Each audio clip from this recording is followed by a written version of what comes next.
Welcome to the Lineman Lounge, hosted by Mike and Evo, calling their shots and being outlandish.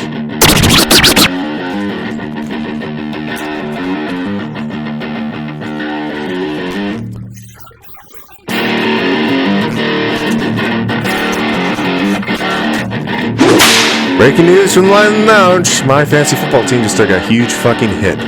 And that also makes it even more likely that the Raiders are going to beat the Ravens on Monday night. Le'Veon Bell is about to be your starter. Latavius Murray is going to go there as well. Jesus, fuck my ass. Get ready for the thickest podcast in the game. Coming to you from Hangar 6, where sleeves are optional. Strap in. The show starts right now.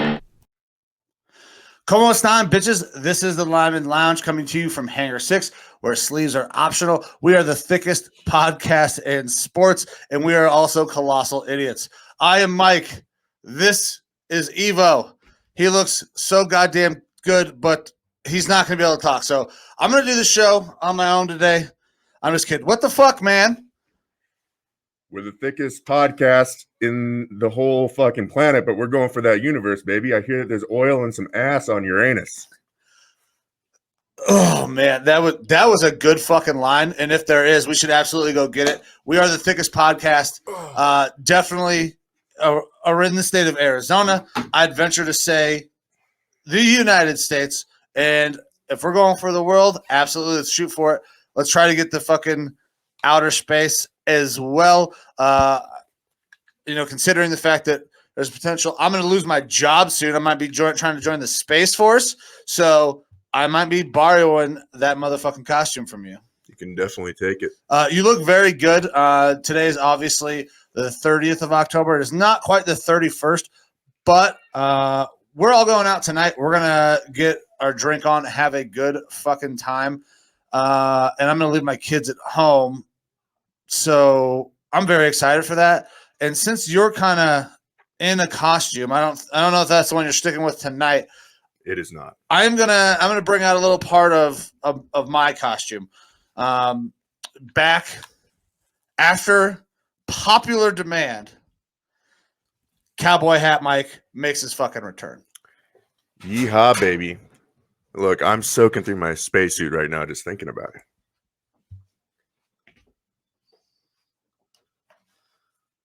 How does the headset work now, with that? This is going to be a little tough with the headset and the cowboy hat, but listen. The accent immediately changes. Listen, when I get this hat on, I can't stop talking like Jerry Jones. I almost want to just go out there in my kitchen and grab a whole handful of salt and snort it because I love salt so much. When I get this cowboy hat on, this might be actually very tough. I don't know if I'm gonna be able to pull this off. I thought you were going to say you were going to go out there and grab a whole handful of ass cheeks from Amber. Now that is also something works too. That is also something that Jerry might do, considering his nature. I don't have a brother, so I can't go out there and kiss my brother on the mouth. Oh. Also, like Jerry would do. But yeah, so I don't. Hold on, I gotta figure this out. Go ahead, man. Yeah, so welcome to the lounge for this week. Obviously, we are going to have a little bit of a festiveness for Halloween going on, but we're going to go over some sports today. Been looking forward to doing that all week before we get ready for some hardcore drinking tonight. All right, and so starting off, we've got UFC happening. UFC is happening right now on Fight Island. It's currently 10:20 in the morning. And they are fighting over on Fight Island. UFC 267, Blachowicz and Teixeira going on. That fight isn't actually going on at this time, I don't believe. Not yet. That one's not going on yet. But because this is taking place in Abu Dhabi, these fights have started a long time ago. I woke up this morning, I was like, man, it's going to be a great day. I'm going to be able to catch some fights early because I knew they were in Abu Dhabi. I figured we'd catch fights early. I didn't think I was going to have to start catching fights at fucking 8:30 in the morning, though. That threw me for a loop. So we're not going to have a chance to really kind of watch these fights as they take place. We can give you guys updates on the results as they come in. But by that time, you guys will have already seen the results more than likely. But yeah, super fucking early for UFC. It'll be interesting to see what happens with the next one. I don't know if this was purposely moved out to Fight Island. I'm not sure about this one. I know that we talked previously about the next UFC, which is happening, I believe, next weekend. Yes, it is very, very quick turnaround on the UFCs this time. Yeah. That one was supposed to be at Madison Square Garden, and it was up in the air whether or not, potentially they could move if COVID restrictions started to screw with their fighters. But on this card, we've got a pretty awesome, good main card. All right. So Peter Yan and Corey Sandhagen, they're going to be fighting tonight or this morning or in a little bit. Like I said, Jan Blachowicz versus Glover Teixeira. That's the main event. And look, there's a lot of Russian, Dagestani mountain names here. So if I fuck them up, I don't care. You're absolutely going. Islam Makhachev and Dan Hooker. That's going to be a good one. That will be a good fight. Alexander Volkov and Marcin Tybura. Maybe. Li Jiliang. All right. And Khamzat Chimaev.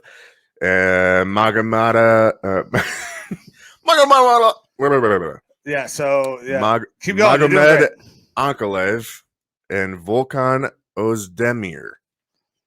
I don't think that's how you say either one of those names. I don't either, but I don't really care. Yeah, so it's going to be a very Russian-heavy card. Khamzat is the guy that I'm kind of interested in seeing on this. I want to see if he comes back from his quote-unquote retirement and beats some ass. I mean, this is a guy that they were saying trains with I just forgot his goddamn name. Beat the hell out of Conor McGregor. The other guy from Dagestan. What? How did I just forget his? I'm not going to tell you. All right. Well, potentially the best fighter of all time. Listen, I also have had a very long morning trying to get all the shit set up. As you guys can see, we have a little bit of a different setup today. We are back on StreamYard. We have found a way to make that work. So we're going to try to start using StreamYard a little bit more. Yeah, it escapes me. Fuck it. He doesn't fight anymore anyways. Fuck him. I mean, I want to tell you, but I also, this is kind of like when you're watching The Office and break me off a piece of that fancy feast. Andy can't remember the fucking Kit Kat name. Kit Kat bar, yeah. Yeah. But here's your hint. Starts with a K. Like Kit Kat. Yeah, that's very helpful considering where he's from.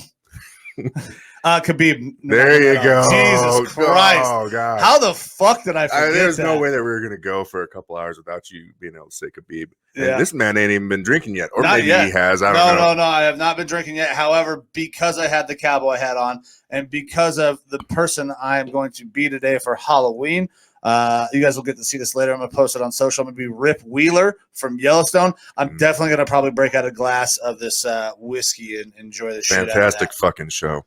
If that doesn't make you want to move to Montana and become a cowboy and just fucking be real rough and rowdy, I don't know what will. That show makes me want to be a man even more than I am. I love the show. Now, I like the fact that it's called Yellowstone as well. But when I think of Yellowstone, I don't think of Montana. I think of Wyoming. I'm from Wyoming. And 95% of Yellowstone is in Wyoming. Mm-hmm. But I don't give a fuck. I hated Montana when I went up there. That part of Montana, I would absolutely go to. Kevin Costner can teach me how to fucking ride horses, and Beth can do dirty things to me. And I'm hoping Beth does some want to lay with one of the horses.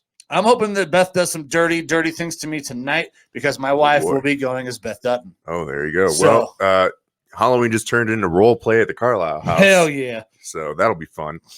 Yeah, I'm going to be a, wouldn't you know it, a Viking. Ooh. Yeah.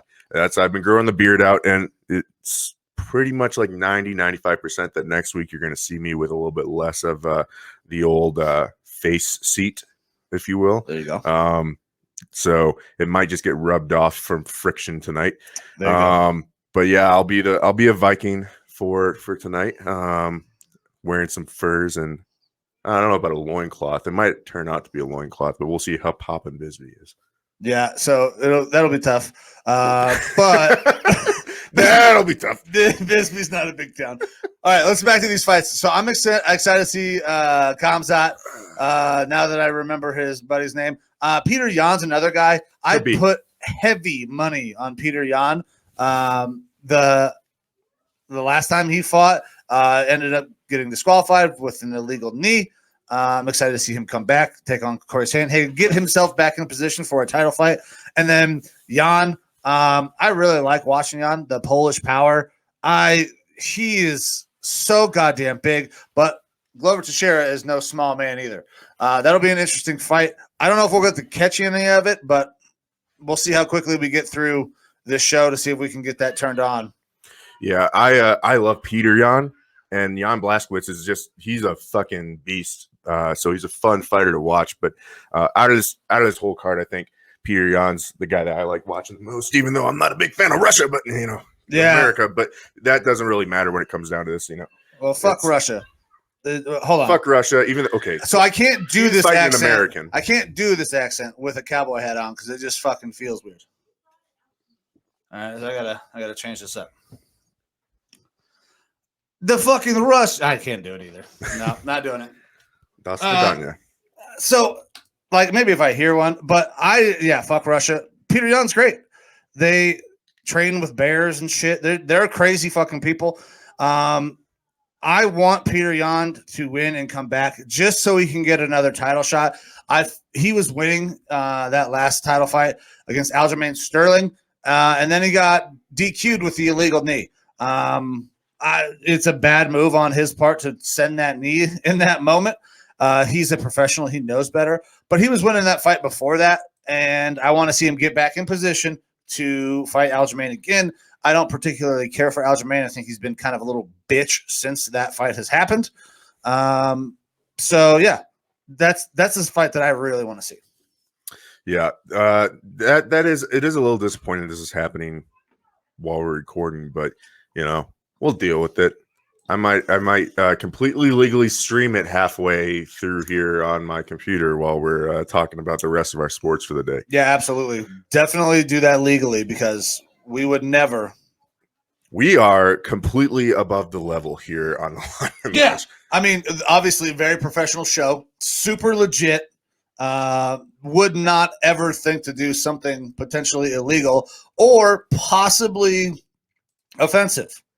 That's not who we are. No. You guys have been watching the show for quite some time. I'm pretty sure today is episode 46. We are getting very close to episode 50 where we're going to have to do something special. Yeah, and in really close to episode 69, which I might do. All right. Do something really special. Here we go. Yeah. Once again, back to being a bit professional show that we are. Professionals.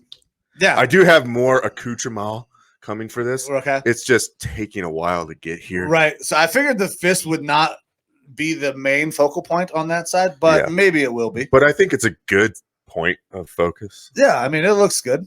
Yeah. It can be a lot of fun to be. I got Ohio State totem, a signed baseball by a potential rapist. So it's going well. Yeah, that shelf is that shelf's kind of offensive right now. I mean, look, I don't think it's good to be outwardly racist and or not outwardly, just racist in general or any of that shit. But I think offensive is good. Okay. That's art. Yeah. If you do it right, people go after Dave Chappelle for the shit that he says in his Netflix special, where you can tell that he's not against trans people, but people get upset because they want to get upset, and it's offensive. It's art. It's meant to be offensive. It's meant to stir emotions. I like that shit. I do too. That's one. Let us stir your emotions with rape baseballs and rubber fists. There we go. I like the fact that we can let it rip here. So I've been looking for new jobs, and there was a sportscaster job in the Cleveland area. I was like, man, that'd be super cool. Do you have any telecommunications background? Not at all. But they were not requesting it. They're requesting somebody basically this off the fucking street. Well, you have a cowboy hat. That's a good ambiance. Yeah. So I was like, man, that'd be super cool. Can I not violate the FCC every time I'm on television?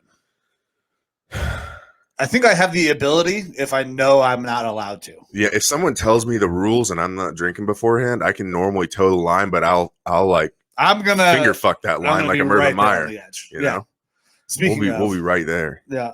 Are we ready to get off of the UFC and into baseball? I know we've kind of danced around UFC. We didn't really talk absolutely. a lot So about it's tough because it's going on right now. So if the fights hadn't started yet, we could maybe get into it a little bit more. But we don't want to be sitting here.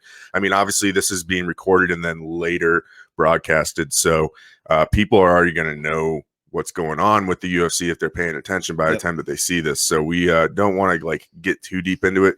The real big one's next week. Though. That's what I'm really fucking waiting for. So, and we should be able to get that out before that fight actually releases that night. Absolutely. So. All right. So next, getting on to baseball. The World Series is going on right now. Let's go fucking Braves. Yeah, agreed. Let's go Braves. Braves are up 2-1. Fuck the Houston Astros and their trash can banging, cheating bitch asses.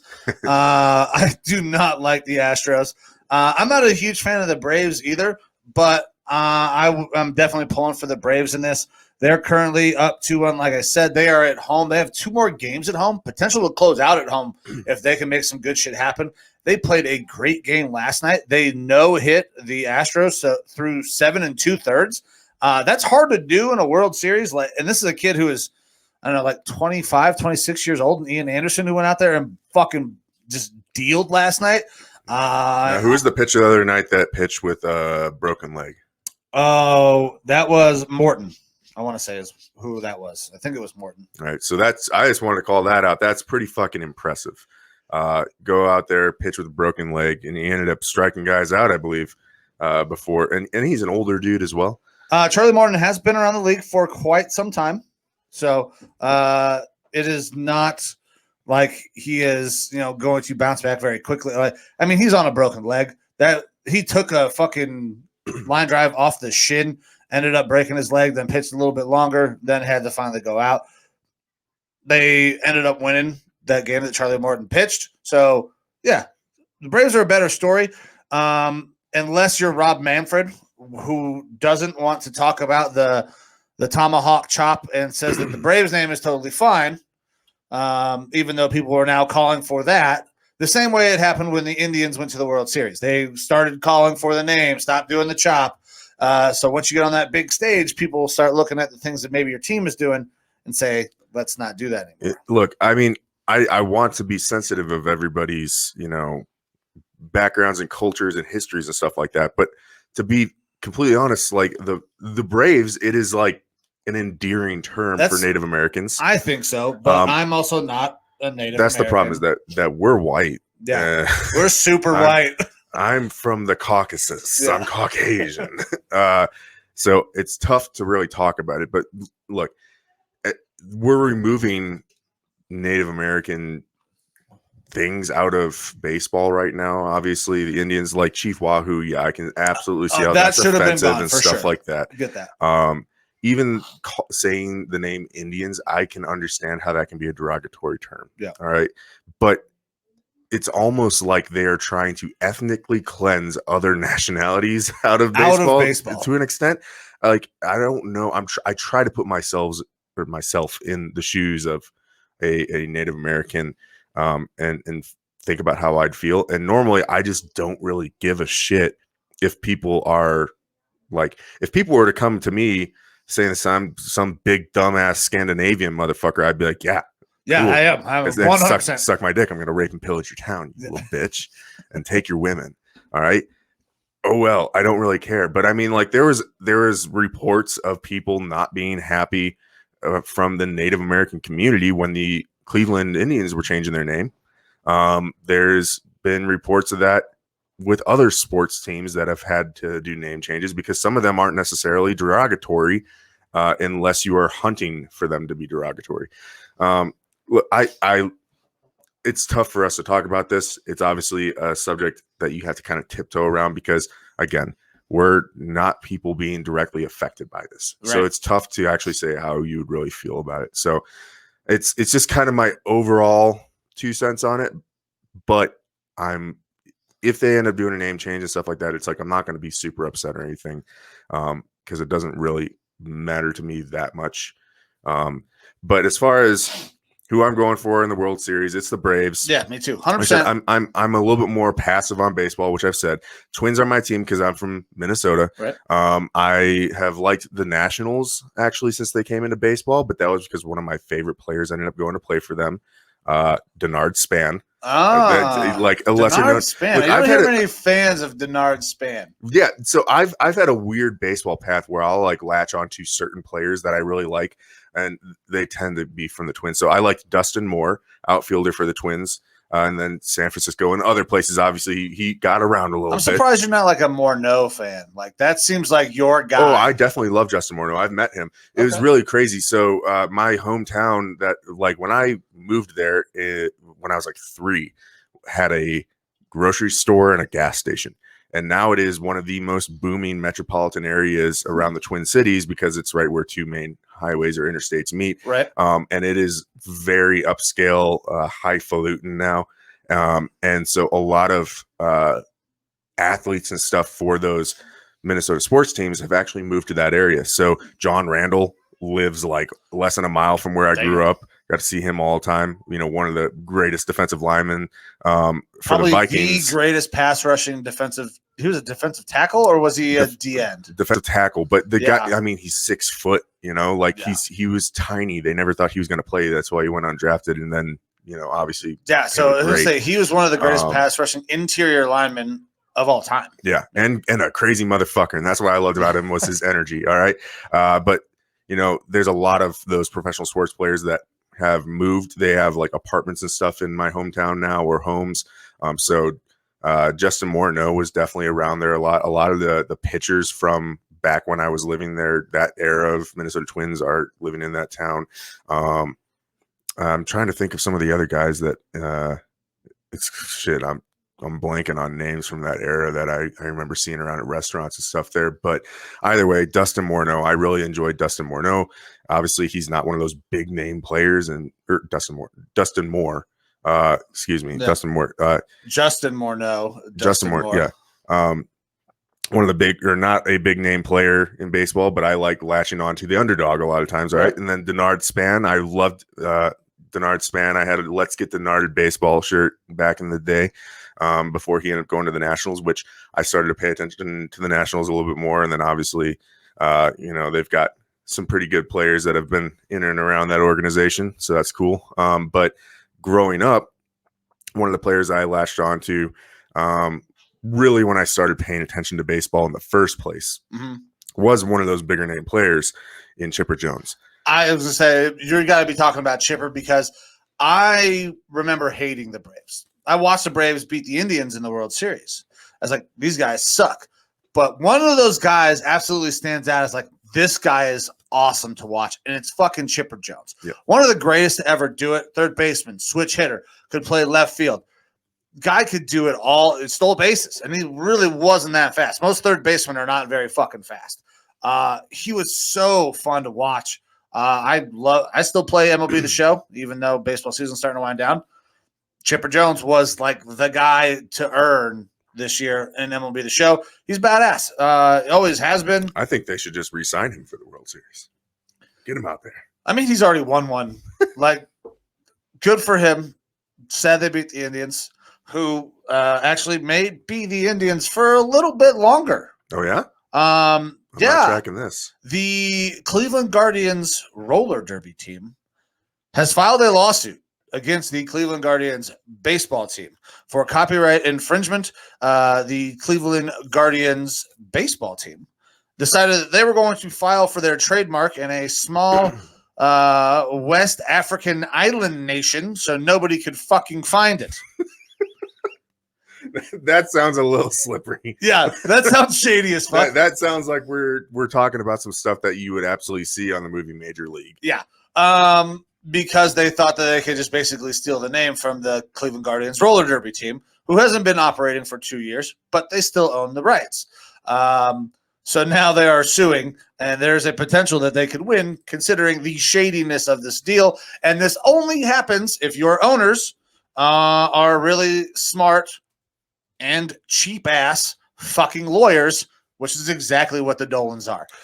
This just bringing up Major League for a second. Obviously, we've got Joe Boo up here. I'm wondering, how do we get a like a fat head or a cutout of a naked Cleveland Indians owner Rachel Phelps on the wall where we can pull off little pieces as we like go through shows?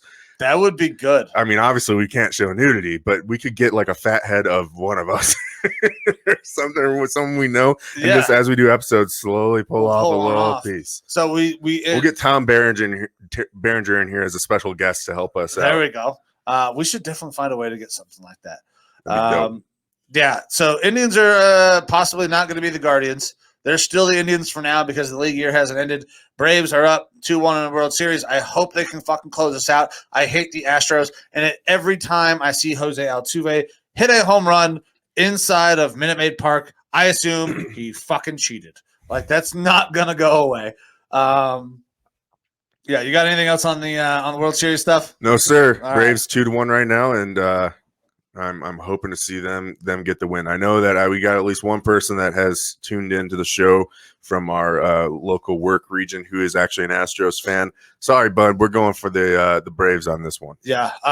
So sorry that I can't support your team. Also, I got a lot of buddies who I played football with in college. They're from the Houston region. They love the Astros. Those guys can eat my asshole. I'm not rooting for the Astros ever. Absolutely. But all right, what's next? All right, so that's NCAA football coming up, which is also going on right now. We got a busy Saturday, man. Yeah, it is very busy, and it is not going at all the way that I expected the morning to go. Now, I was really expecting Iowa have a bounce-back game after a big letdown last week. That is totally not the fucking case. I'm trying to get it to reload now. The last time I saw they were down 17-0. Like, it loads up for a second and then it goes away. But there we go. We're back. All right, Iowa, it is 0-20 right now. Okay, Wisconsin's winning 20-0. It is getting a little worse. Halftime. Last time I saw it was 17-0. Not great for Iowa. That doesn't bode well for Ohio State either going forward when we beat Iowa. But there's a possibility some of these other teams are going to drop out. We are going to have a last game of the season matchup with Michigan that could propel us into that top 4. And also, Cincinnati has not looked great over the last couple of weeks. They're struggling again right now with Tulane. 14-12. They're another one of those teams that seems to be like playing down to their competition, even if they're playing unranked or not even just unranked, but not very good teams like Tulane, the 1-6 Tulane team. It's 14-12 at halftime. Yeah. That's way too close for comfort. Now, usually they come out in the second half, and that's where their defense kind of steps up and they create that gap. Mm-hmm. But that's not what you want to see from your number 2 ranked team. No, that's not at all what I want to see from my number 2 ranked team. And we were actually sent you the article. There's a bunch of scouts who were going through and they were evaluating quarterbacks getting ready to come out.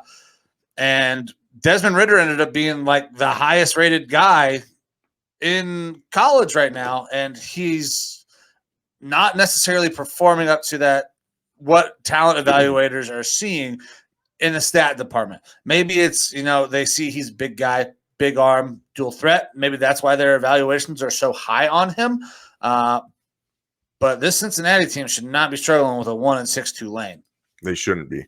Now, so far, Ritter's stat line, he's 8 for 14, 128 yards and a touchdown. I don't have anything here pulled up on his rushing stats or anything. So that's honestly, whenever I seem to check in on his scores and I'm not watching, they seem to be about this. Yeah. He's around that 50% mark, a little bit above, roughly around that 100 yards and a touchdown. It's still not like the blowout type numbers that you would expect to see from that number 1 prospect.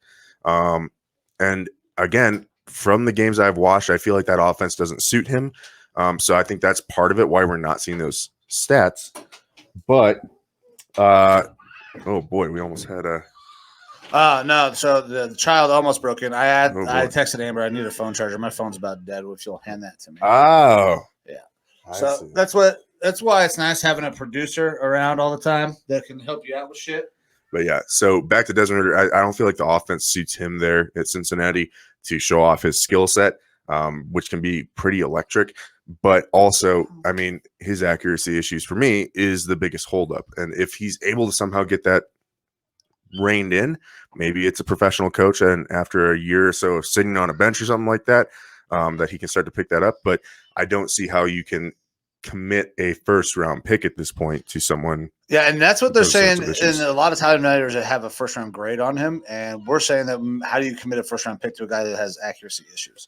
So there is a potential that some of these quarterbacks, this is not a great year. If you need a quarterback, it isn't a great quarterback draft.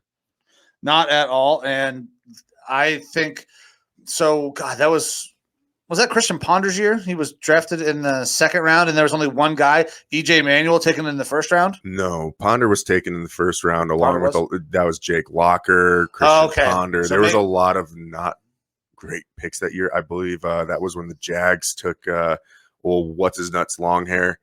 I can't think of his name. I think he's the backup now for Jags? Brady. Yeah. Nah, God, not Bortles, was it? No. Who did they take? Gabbert? Yeah. There it is. Blaine Gabbert. I'm pretty sure that was the year. Trying to pull it up. It was just a horrible draft. Now, E.J. Manuel, I believe, was taken in that draft. Possibly Josh Freeman as well, but I'm not sure where.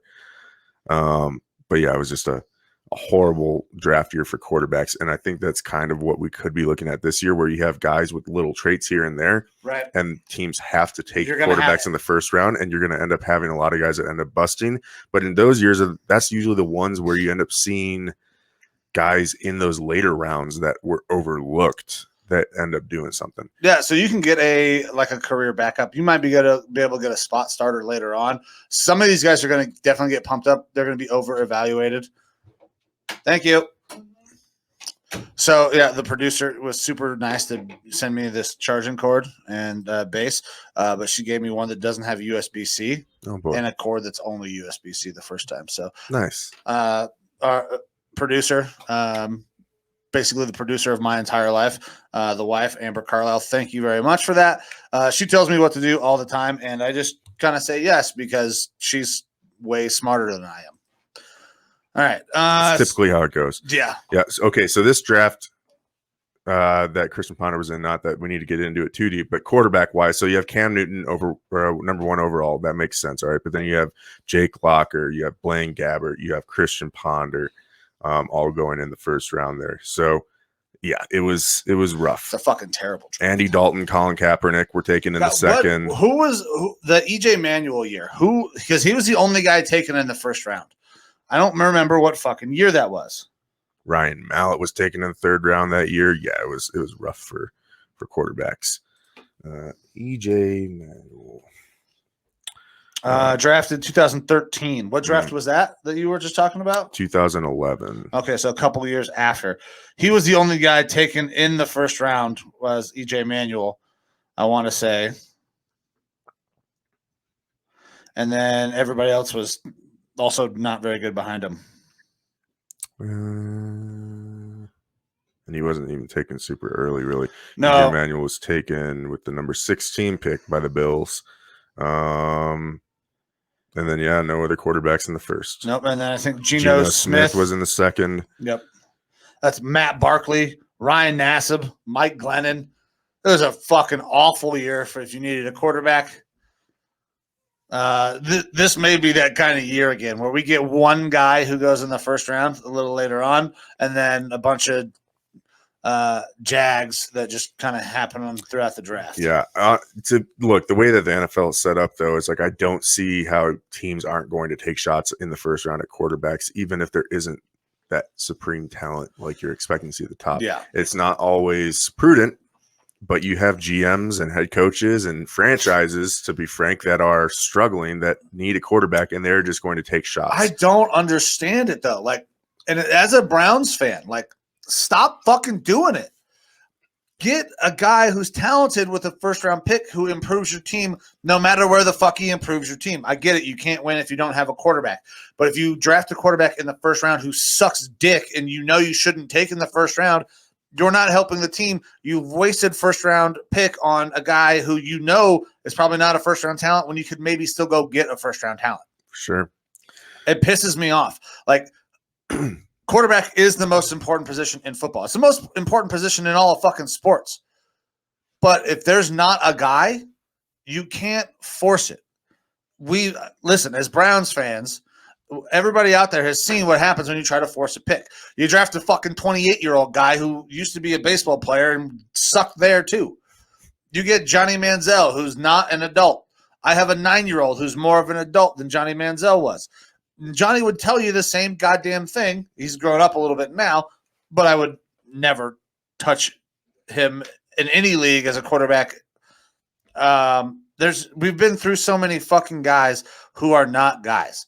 Like, get talent where you get your talent. If you had a first round grade, a high first round grade on a guy, and he falls a little bit, don't draft a quarterback who you have a second or third round grade on in the first round. It just doesn't make sense to me. Don't reach. But yeah, so college football, we have those games going on. Like I said, Cincinnati, Tulane. Cincinnati has the ball now. Third has started, but it's 14-12 since Cincinnati, so not very much of a margin there. Number 6 and number 8, that's a pretty close game right now still between Michigan and Michigan State. 23-14 for Michigan. At the half there, yeah. So I think Michigan added that field goal there just at the end. They were up 20-14. Probably kicked that field goal going into half. Wisconsin is coming out of halftime now. Iowa does not have the ball. They need a couple of big defensive stops. I need a couple of big defensive stops from Iowa for some betting reasons. I thought Iowa was going to have a bounce back game, and it's not fucking happening right now. So, I mean, you would expect a bounce back game and them just to be better than Wisconsin at this point. Wisconsin has not been great this year at all. They're 4-3. They're not absolutely atrocious by any means, but Iowa, the way that Iowa has played this year, you would expect them to be doing better than they're doing right now. However, Iowa was getting points in this game. I should probably just start listening to Vegas and thinking that I can make some money off of them. Yep. Texas Baylor, number 16 Baylor is losing 14-10 right now. They have started in the third quarter with Texas having the ball. And then halftime, still Miami and Pittsburgh. Miami's winning 31-17, 31 points in the first half versus number 17 Pittsburgh. Yeah, this might be the best game that Miami has put together so far this year against a number 17 ranked team. They appear to be doing very well. Now, I've not had an opportunity to watch it. Obviously, we're in here recording. But good for Miami. I don't know who the fuck they got playing quarterback, but maybe that's your guy going forward, because Derek King is done after this year. You got to find somebody else who can play quarterback. You got to find a way to get some talent down there. You're the University of Miami. You are in a hotbed of fucking high school football down there in Florida. You got to recruit better. You got to get kids in there that can perform. I like when Miami's good. I don't particularly care when Florida State or Florida are good, but when Miami's good, it's cool. They're one of those storied franchises, like storied colleges. They've fallen off, but definitely during the era that we grew up in, the NFL was, Miami was a feeder school for the NFL, and a lot of big name players like Aaron Hernandez. Yep. Yeah. Tyler Van Dyke is the quarterback for them right now. So he's 15-21 currently, 267 with 2 touchdowns. Whew. Those are good fucking numbers. You said Tyler Van Dyke? Yep. Is this kid a freshman? No fucking clue. Let's find out real quick. Tyler Van Dyke. He doesn't look like a goddamn freshman. He is a freshman, though. He's 6'4", 224 from Glastonbury, Connecticut. Okay, so he looks like a fucking goofball. Yep. But yeah, good for that kid. He's fucking balling out. Doing much better. I mean, he may look like a goofball. Kid can play fucking ball, though, so good for him. Yeah, absolutely. All right, so anything else with college football you want to talk about? We got some games going on later today. I am excited for the Ohio State-Penn State game. Obviously, I'm a huge Ohio State fan. Penn State's coach is either high or an idiot. He basically has been all week, saying he's really looking forward to the next game against fucking Indiana or somebody. He's either looking past Ohio State or forgot who the hell he was playing. Coach Franklin has been tied to a lot of different stories about potentially going other places. Maybe his mind is elsewhere. I expect us to beat the ever-living piss out of Penn State today. If you are not focused on the team you're playing, you can't remember who the fuck you're playing, and you got other external factors going on, it's not going to be great. CJ Stroud, I was worried about him very early in the season. He has come back after he missed that game. He's played so fucking good. He's actually got his name in the Heisman race now, and that Ohio State defense drastically improved. There are still some holes, but they have made some headway on slowing down the run. We should smack Penn State today. I'm excited for that game. Fair enough. You ready for some NFL football? Hell yeah. All righty. So Thursday night game happened a couple days ago down here in Arizona. It was the Cardinals versus the Packers. Packers team comes in with a whole bunch of people on the COVID list. Yep. Most of their wide receiver core that is worth mentioning, aka Devontae Adams and Allen Lazard. Yep. They also have defensive coordinator Barry, who wasn't able to be at the game because of COVID protocol. But the Cardinals also took a big hit this week with J.J. Watt going out. They did. So they did lose. There was a lot of things happening on both sides. The team's missing a lot of players. I figured that this game was going to come down to a war of attrition on who was going to have enough talent to outlast the other guys, just because there were so many fucking things that were happening with this game. And I, of course, bet on the Cardinals, because if you're missing wide receiver 1 and wide receiver 2, that's really tough to come back from a secondary, especially on a secondary that's played very well for the Cardinals recently. And of course, I got screwed because Aaron Rodgers decided he was going to do Aaron Rodgers things and then just make it fucking work. Now, he didn't have great numbers, but he was clutch when he had to be. Yeah, it was an interesting game plan from the Packers overall. I mean, A.J. Dillon, their backup running back. 17 carries. Yeah, 16 was 78 yards, but still he was their leading rusher. You expect to see Aaron Jones in that role. That's what I expected. They were using different pieces in different spots. You could tell that the Packers were lacking in that wide receiver depth because you had a lot of dropped balls and stuff like that. Aaron staring daggers at people. But at one point, Aaron called a time. He told one of these new receivers to go out to a certain spot.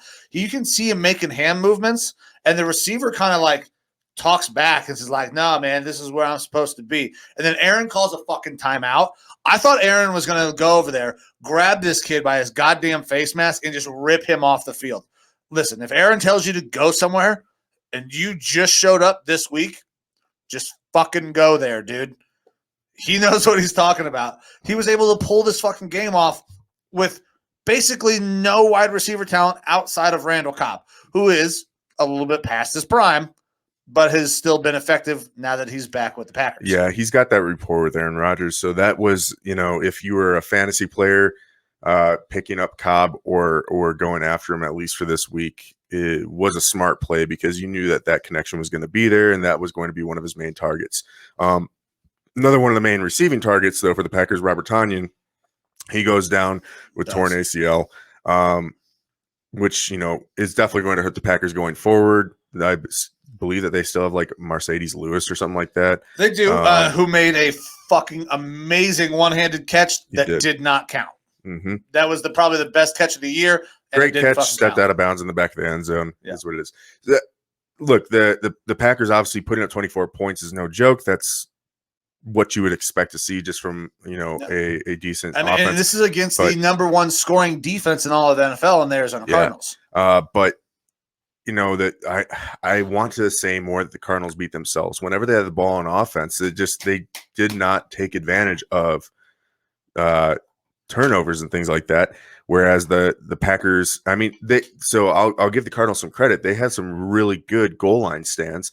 They had Rondale Moore muff a punt, basically, where he didn't muff it, but he went for it and then decided not to catch it, but it dragged across his fingers, and then the Packers ended up getting it down on like the 1 yard line, which was a very bonehead play, but he's a rookie. It's a mistake. These things are going to happen. But the Cardinals had some really good goal line stands, which you did not expect to see from them, especially there at the end of the game. The Packers are down there on like the 1 yard line, and the Cardinals are able to hold them and hold them on fourth down and get the ball back. And then they drive all the way down the field to get that game-winning score. They're actually managing the clock pretty well. Yeah, they're taking time off the clock when they want to. They're saving time when they want to. And then they get down there, and they're within 10 yards of the end zone. 14 seconds, no timeouts. That means you got at least 2 shots at the end zone. Yep. And after those 2 shots, then if they don't work out, you kick a field goal and send it to overtime. Yep. They're set up for it. And then Kyler throws an interception. Well, Kyler threw the interception, but I don't know if I want to blame Kyler for this interception. That's true. So AJ Green just fucking the meme going around there is the Madden screen controller disconnected because it just looked like he just fucking was like just didn't turn around, didn't look for the ball at all, and the defensive back played the role of wide receiver in that situation, and it was a pretty easy pick for him. Yeah. So watching it back and kind of listening to the analysis by the guys on the call. I don't think AJ expected the ball, and I understand why, right? So you have 14 seconds. You have no timeouts. You can't be intercepted, right? You can't be sacked, none of that. On a one-on-one throw like that, you have got to win your route immediately. If you don't win it immediately, that ball should be going over your head. And AJ didn't win the route immediately. He didn't get that extra step to get in position. So I'm not sure if he expects the ball to be in play. And if it is, it's going to the opposite side. You can see that AJ is looking up at the big screen in the replay because he didn't win his route immediately. So a little bit of that's on Kyler. Also a little bit of that is on AJ Green. You got to just fucking run your route, man. Yeah, that's why, AJ Green, I'm giving shit for this, but I started off saying Kyler threw the interception. I didn't think it was the spot to go. I didn't think he gave enough time for anything to develop there. Yeah, that's why I think AJ gets a little bit of a reprieve because he doesn't win it. He doesn't win the route immediately off the line. So he shouldn't be expecting the ball. Yep.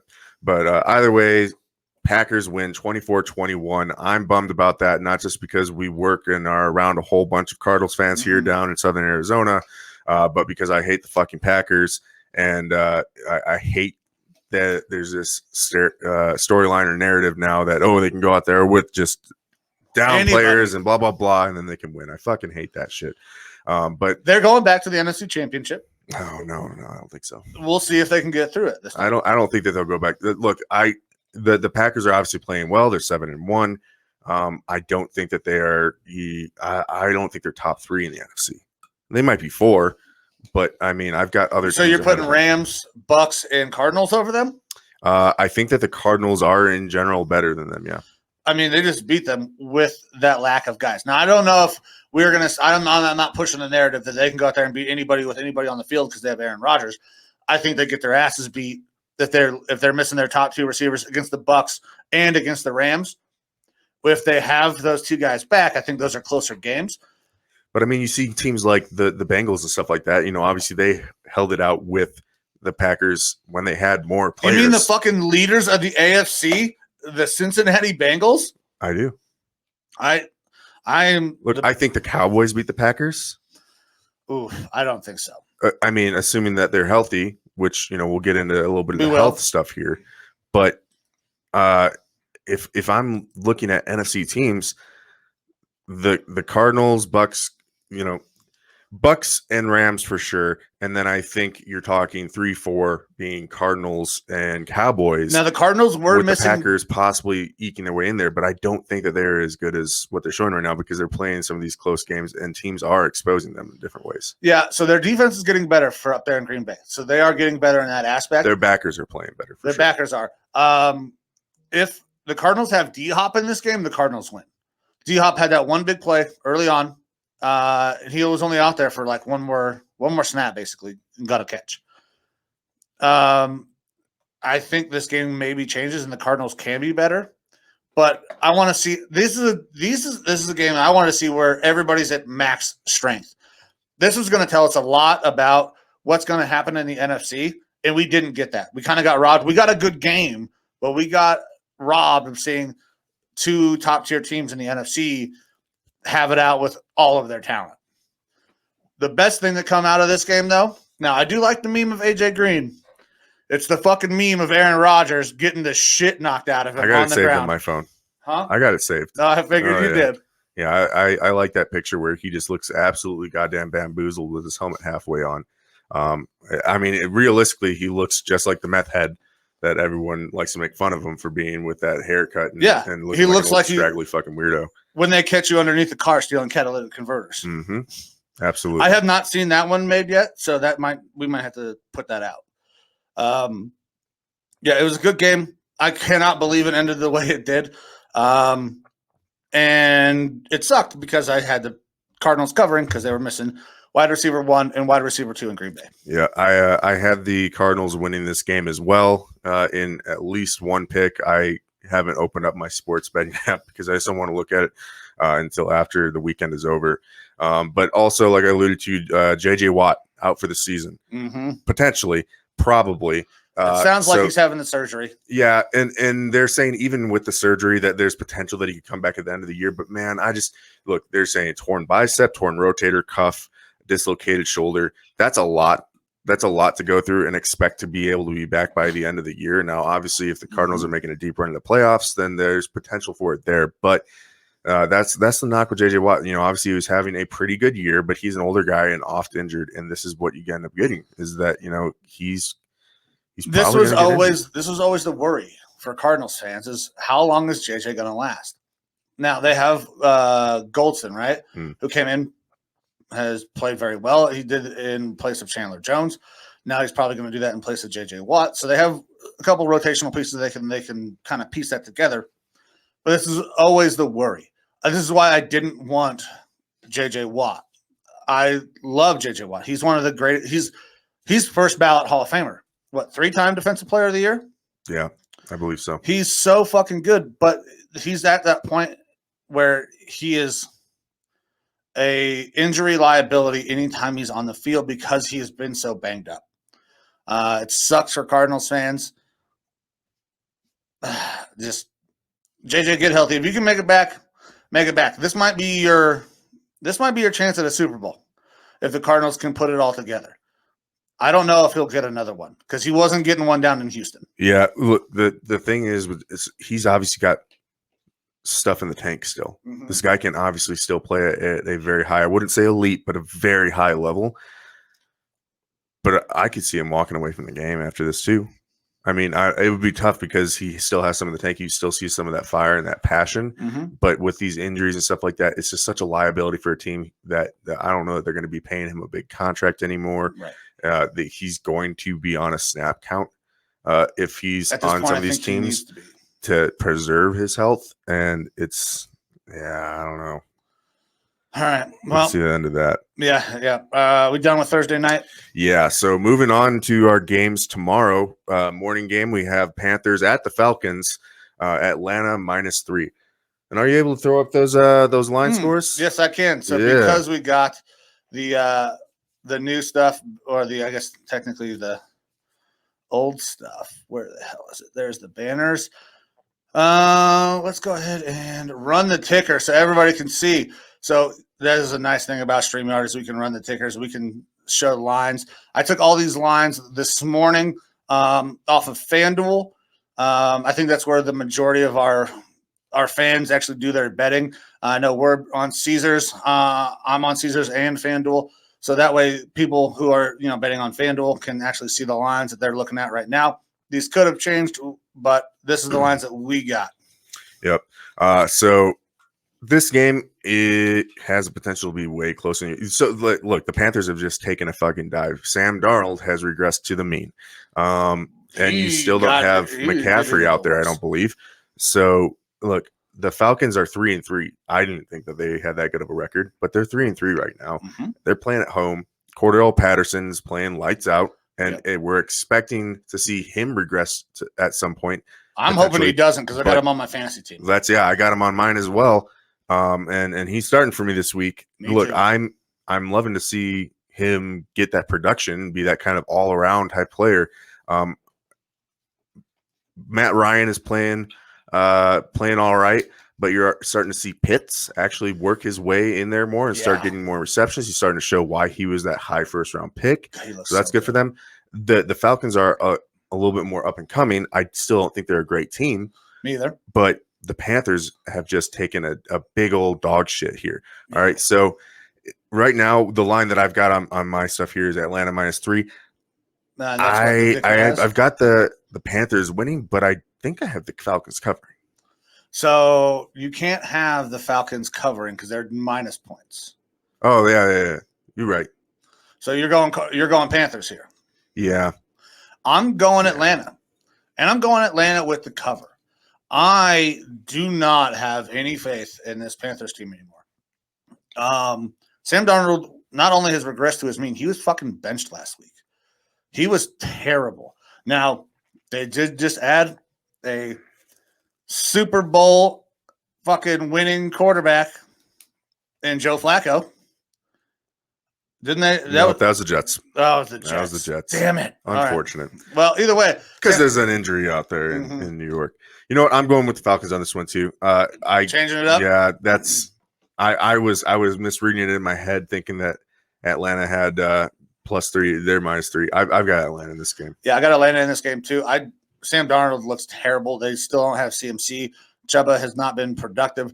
The wide receivers are dropping everything. They will get a boost this week on their defense. Stephon Gilmore has been activated from the PUP list, so that will help. But I don't know if it's enough. The Falcons actually have a couple of weapons that they can go out and deploy. And Ridley, Pitts, Patterson. Yeah, like they got some stuff. They got some guys. So I got Falcons. Yep, same. All right, next we have Dolphins and Bills playing in Orchard Park, New York. Look, I know the Bills lost a big one to the Titans a couple weeks ago. They did. I still think that they are, one of those top 2 or 3 teams in the AFC. Dolphins, they have been struggling. They've been struggling hard. We hear a lot of rumors about quarterback switches happening there, and awkward questions are being fed to Tua and the head coach, and they keep on saying Tua is their guy and blah, blah, blah. But then you're hearing reports of a trade deal has been worked out and agreed to in principle between the Dolphins and the Texans to send Deshaun Watson out there. But they want legal matters to be kind of wrapped up before that happens, which makes sense. It does, but it's not going to happen. Yeah. So it sounds like there is at least somewhat imminent possibilities of Deshaun Watson being traded. That there's multiple different teams involved or interested, but the one that keeps on getting floated around is those Dolphins.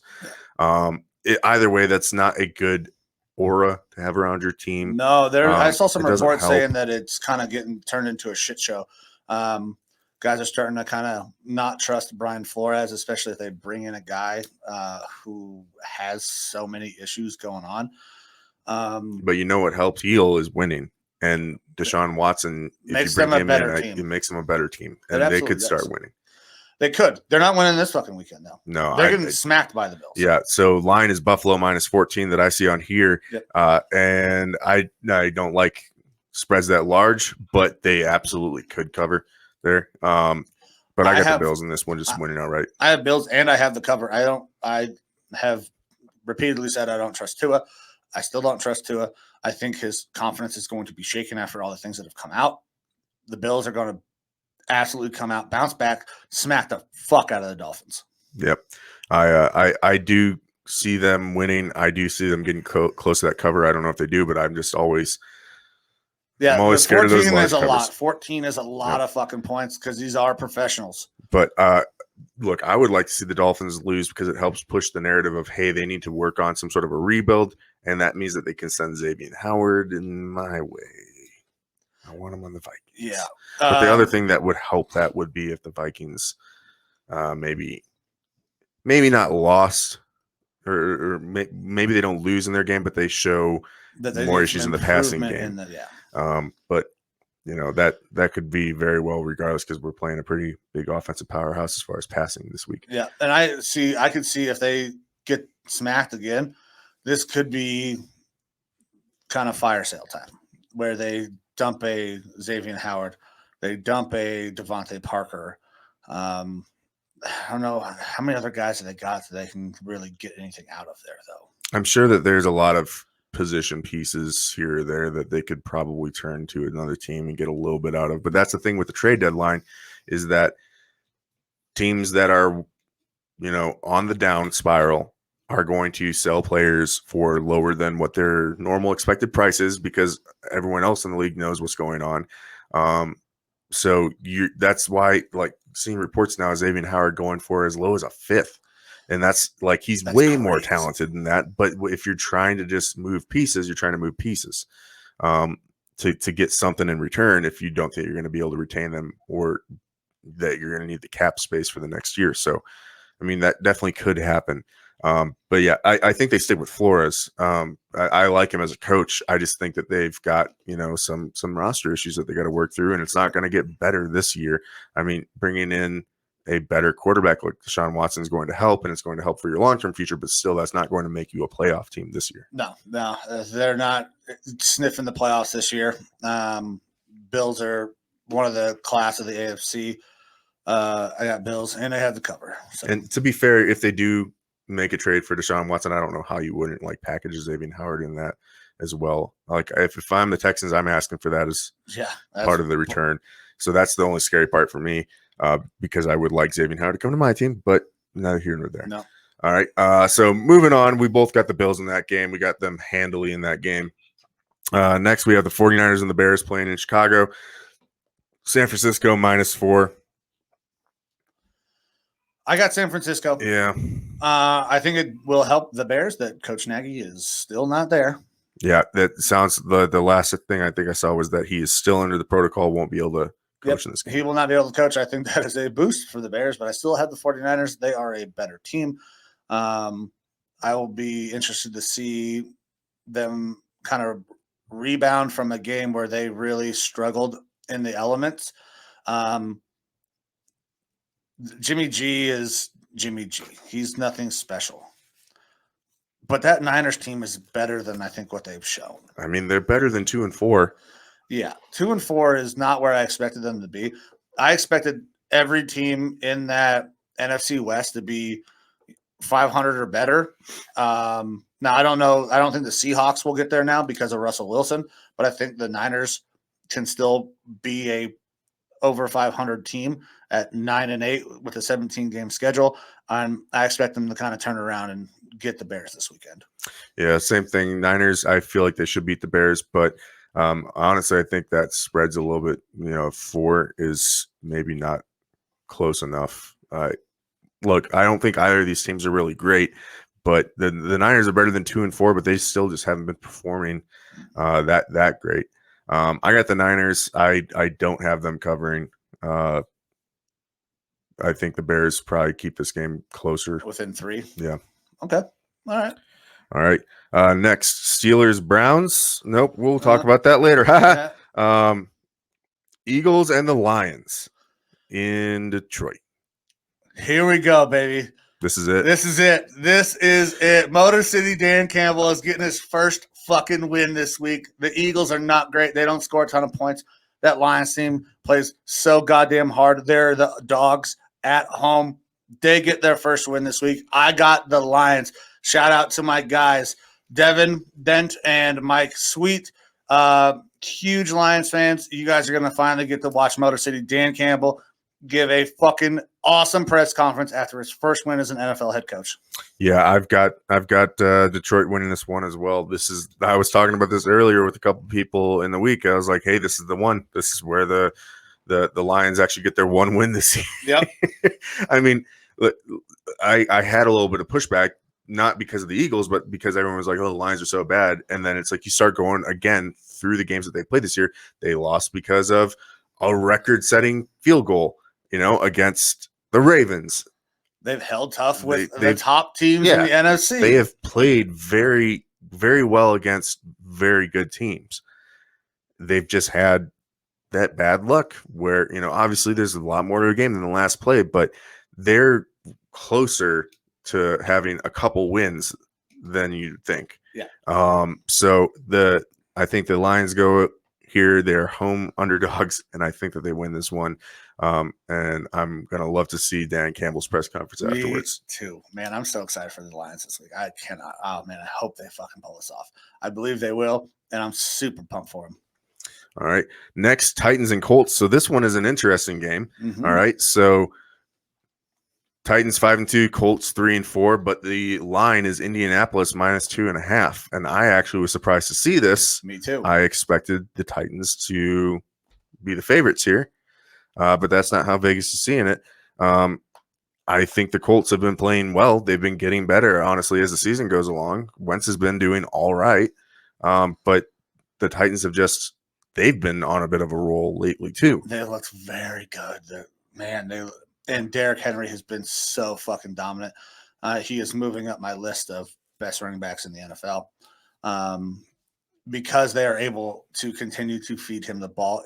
It fucking works. I don't know how the Titans are the dogs here. The Colts are playing better, and Carson is playing better, but Carson still has Carson moments. The awful pick in that last game where he just shoveled it to the defender right in front of him.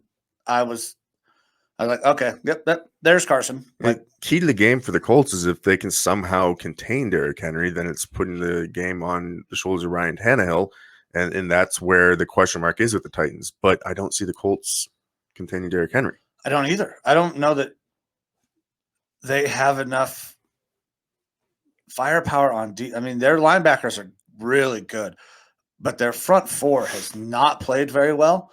And if you let Derrick Henry get a free run at your guys in your second level, he's getting 5, 7, 10 yards a pop. I don't understand how the line is the way it is. Now, Vegas is very smart. They had Iowa as dogs today, and they're fucking absolutely right about that.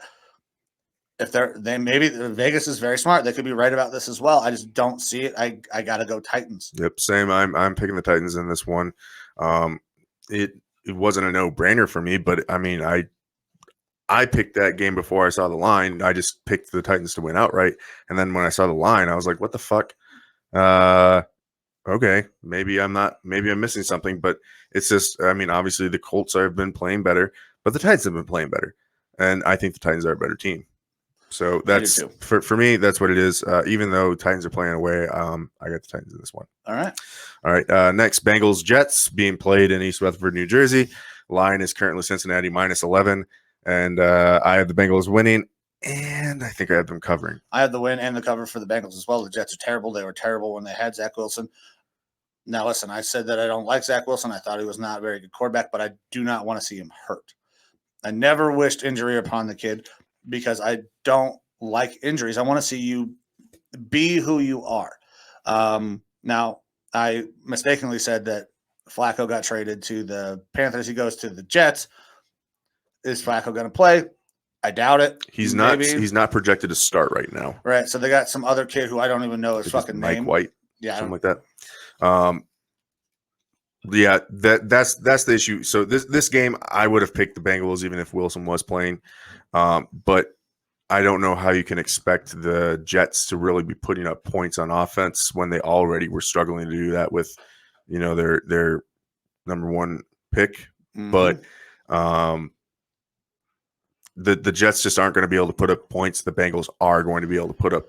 Yeah, that's one of the best offenses in the NFL. It doesn't even come into play for the Bengals defense, really. This game, I got Cincinnati winning. I think I have them covering. The Bengals are a very good team. They're a good team. They are. They are gaining steam. Burrow's looking well. Jamar Chase is looking really damn good. For a guy who couldn't catch a fucking cold in the preseason, I don't think he's had a drop. He's been so goddamn good for them. I was still big on them taking Penny Sewell, but it's absolutely working with Jamar Chase. Yeah, and look, Flacco, maybe he is able to play next week or something like that. It shouldn't be that crazy of a scheme to pick up because the Jets aren't doing anything crazy on offense. No. But it's funny if you see the pictures of Flacco in a press conference, Jets press conference after being traded there. He does look like a little bit dejected. It could just be Joe Flacco face, but he looks a little bit dejected, and I understand why. I mean, that fucking sucks. Yeah, You're in the twilight of your career. It would be better to be a backup on a team where you think maybe they could do something, and you at least kind of ride those coattails and help a young quarterback. Flacco could help, Wilson a little bit in understanding the professional game, but he's not going to impart a whole lot of talent help on him or anything like that. But just to go to the Jets, it's kind of like, man, that's really a big bummer. If I'm Flacco, other than I'm going to take that money, I'd be like, man, I just want to retire and go home and drink some beers. I'm about to be done. All right, so both of us got the Bengals in this one. Moving on, we got the Rams and the Texans. This is another game that I expect to kind of be a blowout. Yep, me too. Rams should absolutely hand it to the Texans, with the Texans being at home.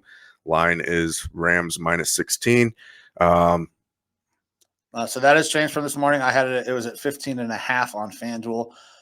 You guys can see that on the ticker right now. I got the Rams, and I think they can cover. The Texans have not been able to put up any points. Now, Tyrod Taylor should be coming back, though. I think Davis Mills is still projected to start. Is he? From what I saw. I know that Tyrod, so I don't know for sure, but Tyrod was actually showing some points being applied to him in fantasy. Okay. So obviously that's subject to change at any given time. But I think that gives them a little bit of a better shot if Tyrod's able to play. But it's not anywhere near enough of a shot to beat the Rams, not with the way that they're playing, not with how talented that team is. And the Texans also just traded away their starting running back in Ingram, and he's back down in New Orleans. So that means we're going to see a lot of Dave Johnson and what's the other kid's name from Denver? Philip Lindsay. Yep. Philip Lindsay. So we'll see who gets the bulk of the carries now. If Tyrod is playing, he adds an extra element, being able to run. But it's not going to be anywhere near enough to beat the Rams. And once again, I'm going to take the Rams to cover. I hate these high spreads, but I think that this is a blowout. Yep. One note with the Rams is Deshaun Jackson, who I didn't even know was playing with them this year until he had his first catch, which was a long touchdown doing Deshaun things. They've agreed to mutually part ways if he can find a trade partner. So he's out there exploring trade opportunities for himself. I'm sure that the Rams front office is looking at those opportunities as well, which not that big of a deal. I mean, obviously he has that threat of being able to take the top off of a defense with his speed, because even with his age, he's still hella fast, and that's kind of his niche. But he obviously wasn't making a huge impact on the team because they have a very good wide receiver core, a lot of good receivers out there between tight end Higbee and then Cooper Kupp, Robert Woods. So they've got plenty of options there receiving. This isn't going to hurt the Rams. If anything, it will only help them just to gain a little bit of picks in return, or a pick in return, in order to help the team next year. I wouldn't mind seeing Deshaun in a Browns jersey. Give us a guy who can take top off. We've had a ton of injuries, especially at the wide receiver group. We are getting OBJ and Landry back this week, but now we're missing Donovan Peoples-Jones. We got the rookie, who is also a burner, but maybe the rookie can get some pointers from another guy who's been in the league a long time, who is a burner. And I would be okay giving up a 5th, 6th round pick for Deshaun Watson and tossing him on the Browns. I think he could add a little bit of spice to that Browns offense, even though I know we're going to be running the ball a lot. Yeah. But either way, sounds like both of us here got the Rams. And then we'll move on to our afternoon games. We've got Patriots and Chargers playing in California. Yeah, I've got the Chargers on this one. I feel like you probably do too. I do have the Chargers. The Patriots came out and smacked the fuck out of the Jets last week. The Patriots are getting better, but they're not going to be enough to go against that. I mean, Belichick just dominates rookie quarterbacks, and obviously he dominated Zach Wilson to the point that he got injured. Yeah, Chargers, again, I think they're one of the better teams in the AFC. We're talking in that top 5, top 4 range for the Chargers. Herbert is the real deal. He's looking great. Yeah, the Patriots are just kind of that middling average team right now. They're beating the teams that they should. They are not competing as well as they should with other teams that are good. So yeah, Chargers should win this one, in my opinion. Line is -4.5 for the Chargers right now on ESPN. Yeah, I got them covering. Yeah, I got them covering too. I got them by a touchdown there. It might even be worse than that if the Patriots can't score, because we know the Chargers are going to fucking score. Yeah. All right. Next, a little bit of a shit bowl. Jaguars and Seahawks playing Is this in Seattle. game being played in London again? Because that's where this game fucking should be. It should be. I mean, sorry for the London fans, but yeah, it's kind of one of those games that you would expect to see over there. Seattle -3.5 for this one. I'm actually going to take the Jaguars on it. I got the Jags too because Geno's terrible. He played really good in relief when he came in that first game. And then Geno has been Geno because teams can look and actually scheme Geno now. Their running backs, I'm not sure if Chris Carson is still banged up. They were unable to do anything with their backup guys against the Saints. Jags are getting better. Urban Meyer is still not doing a great job. I think he's kept his fingers out of assholes recently, though. So that should help them. I got Jags. Yeah, Jaguars just looking alone at the offense. They've got Trevor Lawrence. He's only going to progressively get better. They got James Robinson at running back, and then they have multiple receiving options. Yep. That combination for me just spells Jaguars being able to roll over this defense for the Seahawks, which I think the defense for the Seahawks is just atrocious, especially the passing D. But the rush D has not looked good either. Jamal Adams finally broke up a deep pass. That was interesting to see. He hasn't done that very probably often. A fluke. Yeah, that guy is like doesn't understand that as a defensive back that you can catch a ball or whatever, defend the pass. He's basically a tiny linebacker. Jaguars right now. Seattle, like I said, Seattle is favored. But yeah, I got the Jaguars winning this one. I got Jaguars too. All right. Next, Washington football team versus the Denver Broncos being played in Denver. I got the Broncos coming back. I got the Broncos getting a win.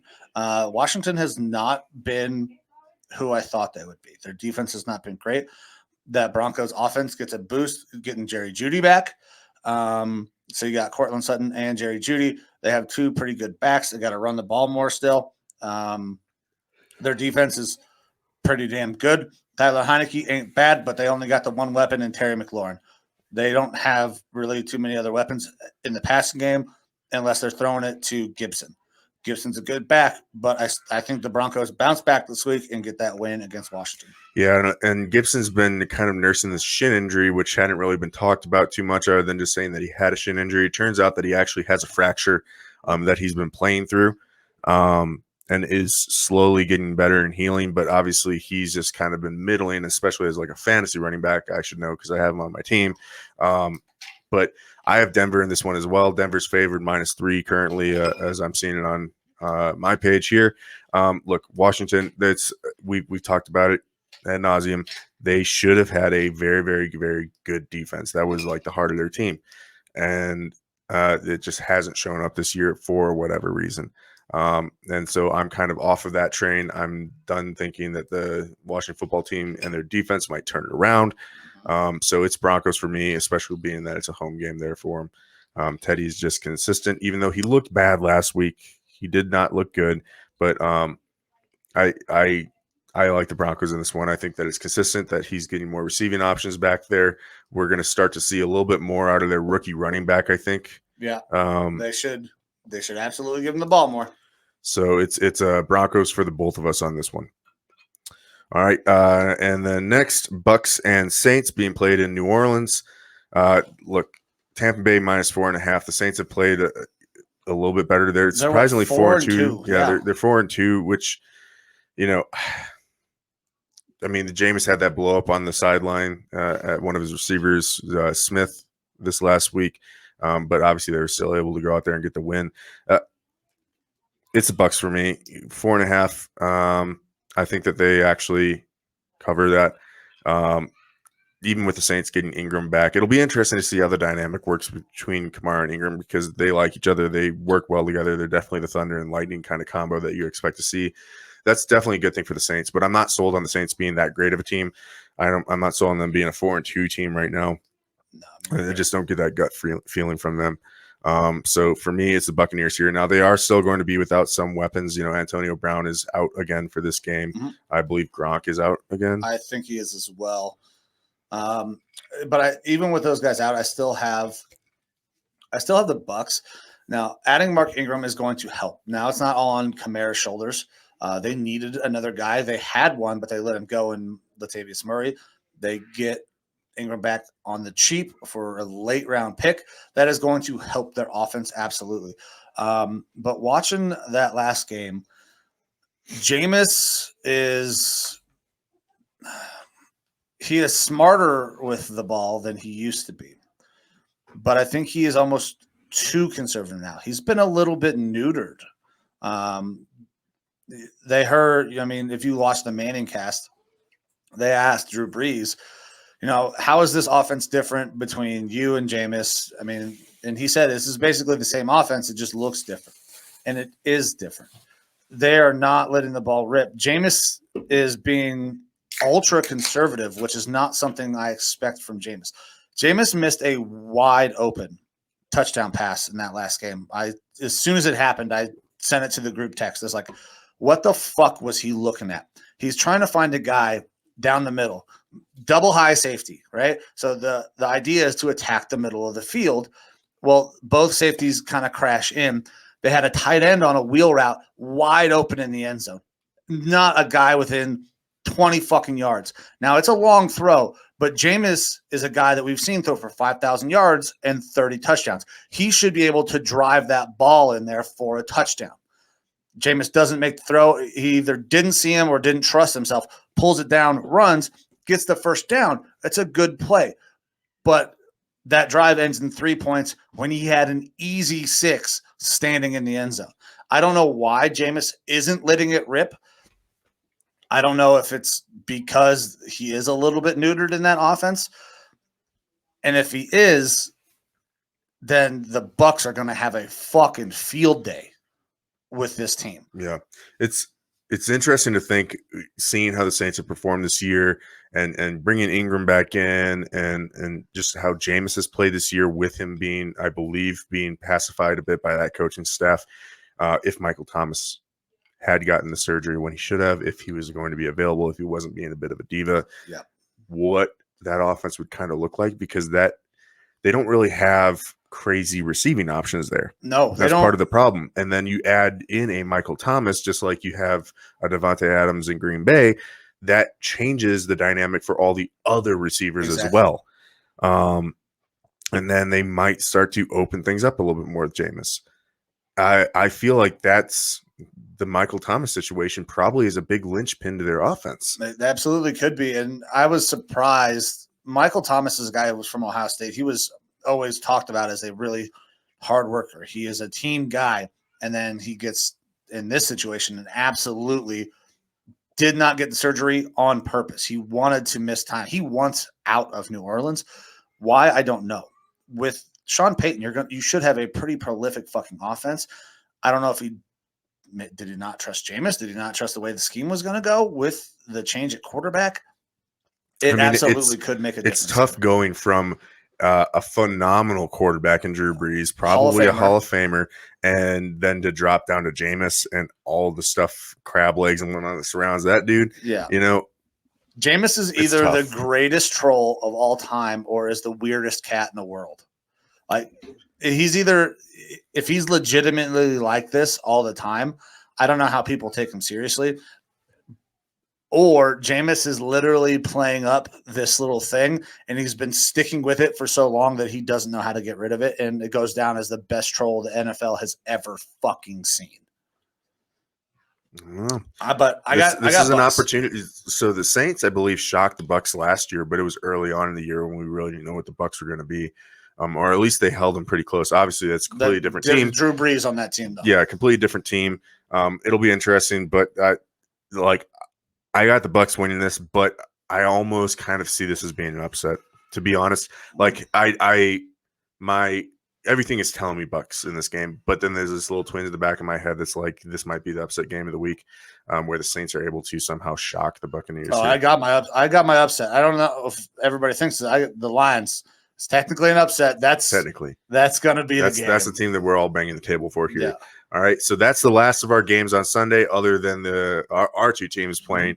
So we'll move on to Monday night real quick. So this is the Giants and the Chiefs. This is actually an interesting one. Chiefs right now, the line that I've got on here is Chiefs minus 9.5. Yeah, so I saw minus 9.5 as well. I was like, there's no way the Chiefs are going to win. I'm going to say this again. The Chiefs are going to win. I don't know why I keep picking the Chiefs to fucking win because they've looked goddamn terrible, but this is the Giants. Giants came out, big emotional win last week. They're going to have a letdown, I think. They're still banged up. The Chiefs, but they might be getting some of those guys back, like Kadarius Toney. Look, they're allowing Daniel Jones to do a little bit more, which, I'm not a Daniel Jones fan, but the guy's out there catching, running, throwing. He's kind of trying to do everything for his offense. So I give the guy, kid some credit. Yeah, I'll give him some credit. And he's playing hard. He's doing what he can to get his team wins. I don't have the Chiefs covering. Oh no, they're not fucking covering. Absolutely. I think the Giants are going to put up some points on this defense. I think so too. The Chiefs perpetually don't cover. I was doing my football picks for my pool this morning, and I saw Giants Chiefs. I was like, all right, cool. I got Chiefs. Chiefs. I think they're going to win. And then I went back and looked at all the stuff again. And in our pool, we don't play the spreads unless the spread is 10 points or higher. Well, the spread that on our pool was 10 points. I was like, hold on, I got to change my Chiefs pick. I got the Giants fucking covering. They're not going to beat the Giants by 10 points or by 11 points. There's no fucking way. The Chiefs don't cover anybody, even when they were goddamn good, and they're not good right now. Giants are going to cover. I got the Chiefs on the win, though. This is the other opportunity for an upset game, because if the Giants were somehow able to beat the Chiefs, the Chiefs will fucking implode. Their line looked like they decided to fucking retire over the past couple of weeks on offense. Yeah.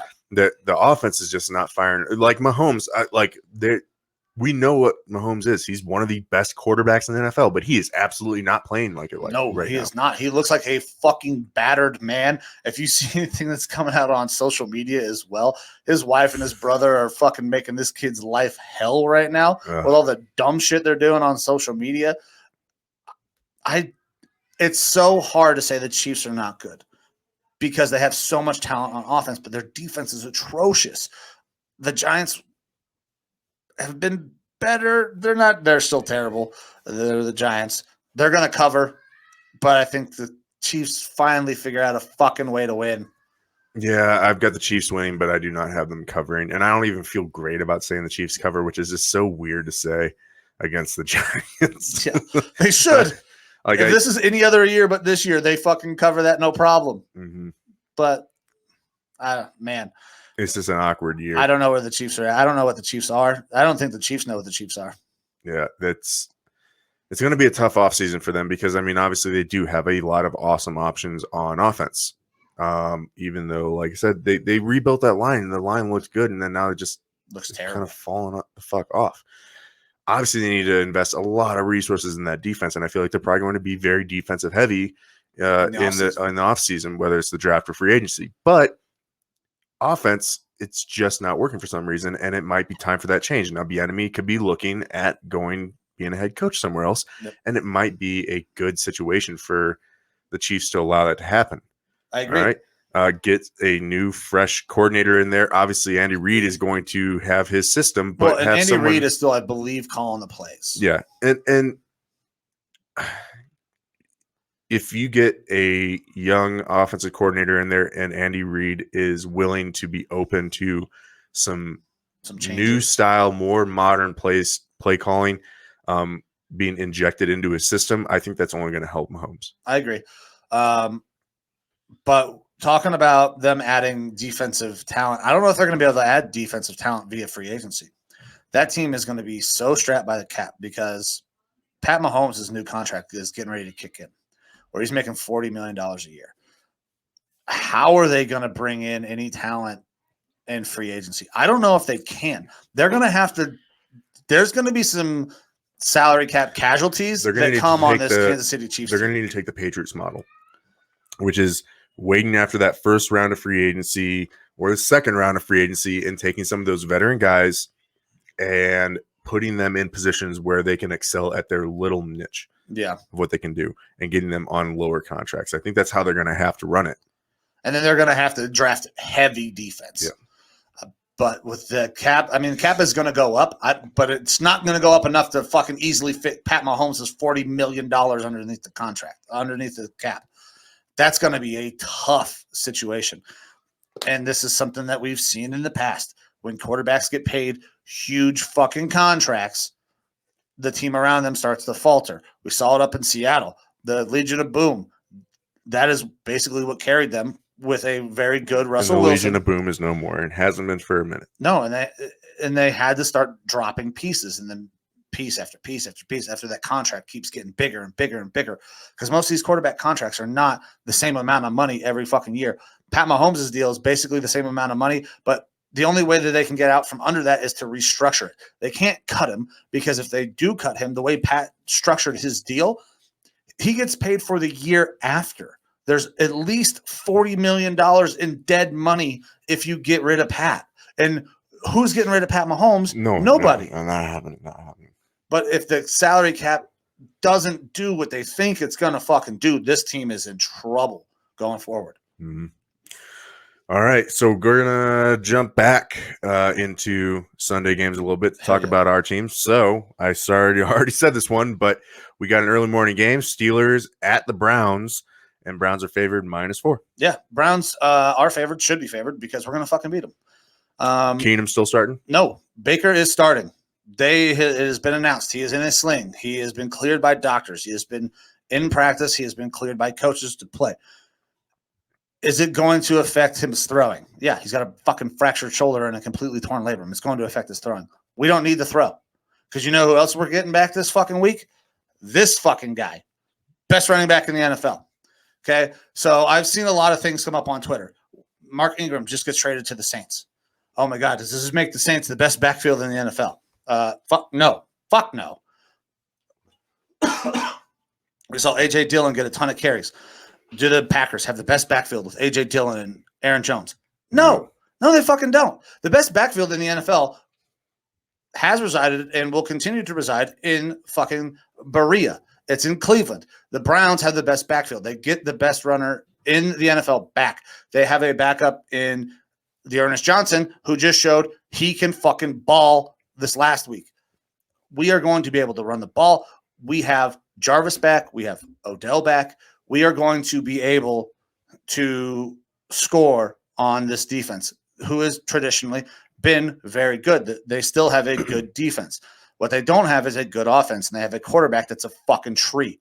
If we have Tack McKinley, Jadeveon Clowney, and Myles Garrett all being able to pass rush, if they're all healthy, because Tack and Jadeveon are questionable, we are going to get after Ben. He is not going to be able to shake shit. He can't move. We are going to absolutely put a hurt on their offense. Najee Harris, I don't expect him to have his breakout game where he runs for a bunch of yards. The Browns have been very good in the run game. Where we have struggled is in the pass game. If we keep everything in front of us and fly to the ball, they're not going to fucking be able to put up hardly any points. Browns, big W. We need it against our fucking rival. I cannot wait to dance on the grave of Big Ben Roethlisberger after this weekend. Yeah, line is Cleveland -4 right now. And look, the Browns, to me, are still one of the better teams in the AFC. Their record doesn't show that right now. I still see them as a playoff team, albeit probably a wild card team at this point. If they were to somehow lose this game, then that changes it for me. Like, I think that is the kind of knife in the season at that point. I agree. It's a scary thing to think about if that were to happen. But I've got the Browns winning and covering in this one. Yeah, me too. They absolutely should. That people being Vegas, I think, is still riding on this team is injured. Your team is injured, and the injured Browns team is still head and shoulders above the Pittsburgh Steelers right now. I agree. So we have depth. So one of the most toxic places on the entire internet is Browns Twitter. People burying Baker, people saying that we need to trade these guys because they're hurt, or we got to do so many things where this team's not good. We should bring in another guy. It's asinine, the things that you see on Browns Twitter. I love Browns Twitter because I'm kind of a part of Browns Twitter, but it is toxic as fuck. I don't know why people are acting the way they are. We played an ugly fucking game last week, and we won. We are getting healthy. We absolutely should beat and cover the Steelers without question. I completely agree. All right. So I got nothing else there, man. I'm excited to see Nick back out on the field. Still one of the leading rushers after missing a week or maybe 2 weeks. So. All right. So sorry, I was just looking at my phone because I actually just did get an update about the game that we're about to talk about here. All right. All right. So Sunday Night Football, my Vikings versus the Dallas Cowboys. All right. Oh, please don't tell me that Dak is out. It is a game time decision just announced by Ed Werder. God. All right. And I expected this. Now, this sucks for me because, and it's just a tough thing in general for me because I have Dak Prescott as my quarterback in fantasy with Derek Carr as my backup, but he's on bye this week, so I can't even hedge my bets there. Right. And because it's a Sunday night game, if Dak doesn't play, I'm probably not going to have a quarterback. Good thing is I'm playing Kyler Murray this week as far as just player to player, quarterback to quarterback. Okay. Kyler only got like 6 points, so it's not. So it's dropping a bucket. Yeah. Look, the line right now has flipped. Really? It was Dallas -2, 2.5. It is currently Minnesota -3. And that it switched yesterday, I believe, to like Minnesota -2.5. And now it's up to -3 with this news coming out. So Dallas is getting some feeder information from people inside these organizations about injuries. They have to be to know to flip that line if Dak's going to be a game time decision. Look, Vegas knows they are on the pulse of these games. Absolutely. Which is scary a little bit. But look, I think that it's tough. All right. So gamesmanship, of course you're going to say, well, we don't know if we're going to play them. Yeah. That way the other team has to prepare for 2 separate quarterbacks. 100%. All right. It makes sense. But then you have different reports coming out of Dallas all week. You have other players saying that when Dak is practicing, he looks normal. He doesn't look hurt at all. He looks like it's going to be no problem. And then him coming out and say, yeah, I'm fine. And then Friday, yeah, my leg is a little sore and stuff like that. There could be some gamesmanship going on here. But on the other hand, the Cowboys are 5-1. They are one of those top, we'll say, 5 teams in the NFC right now. They're a playoff team. They're absolutely a playoff team. They're going to win their division handily. Dak has been recovering from a major injury. Yep. You need him for the long haul. You absolutely do. So it makes sense why you would sit him in this game. Yep, and this can take me right back to Baker. It scares me to have Baker playing this week. But if the doctor says healthy, then he's healthy. So for me, the doctor saying Dak's healthy, or is he not healthy? For me, for fantasy, I want Dak to play. I think that Dak is going to play. But as a Vikings fan, obviously, if a lesser talented quarterback is going to go out there and play, that sounds great. Yep. Except the Vikings do not play good against backup quarterbacks. Really? Yes. They actually play pretty shit against them. We've seen them go up against backups and actually be torched, which is surprising. This is a stat that I did not know about. All right. It's just part of like the saga of the Vikings and following them is that like I feel better against them going up against a starting quarterback because I don't know if it's just mentally the team doesn't get prepared as well or think, oh, we're going against the backup, so we should have no problem going against them or something like that. I don't know. I don't know what it is, but for whatever reason, backups and even backups that come in mid-game tend to play better against us than you would expect. So that's a little bit scary. Now, Dallas does have a lot of different little injury things going on, all right? So their line is a little bit shaky right now. I think Lyle Collins might have the opportunity to get off of his suspension and come back and play this game. But right now they haven't listed him as a starter on their depth chart. I think the front office is actually pretty angry at Lyle Collins. He elected to not have surgery when he should have in the offseason. He had this whole pissing scandal thing, the urinalysis, where he didn't take drug tests and realistically he would have gotten a 2-game suspension, but because he potentially bribed the person giving him a urinalysis. Oh, I do remember this, yeah. And he's been appealing it. Now the suspension has extended and everything, but I think there's a possibility of him coming back and playing this game. And realistically, he's the better talent to be playing, so he could be playing. But Tyron Smith is questionable right now. If Tyron Smith doesn't play, that's a big win for the Vikings because Tyron Smith has looked very good this year. Tyron Smith used to be one of the best left tackles in the NFL. Absolutely. He has had a neck injury. All right. So if you see pictures of Tyron Smith as a rookie, no neck collar. And then after that, he has had this neck collar on for years. He has put off a neck surgery for 6 years. Oh. All right. Because he does the recovery timeline for him would take him into his off-season preparations and into the season some. Because he got hurt last year and was out for a big part of the year, he went out and got that surgery. And they say you don't get better from a bad back or a bad neck. Mm-hmm. It's just you have a bad back or a bad neck, even if you get surgery or anything on it. He has looked like he didn't have that injury for the beginning of this year. Well, I mean, he has played very well this year, but he's questionable in this game. All right, so he might not play. Okay. So having your tackles out is a very big hit great. Because that I've seen the Browns try that and it didn't go great. Yep. Zeke Elliott is Zeke Elliott. I think him and Pollard, they make a very good backfield.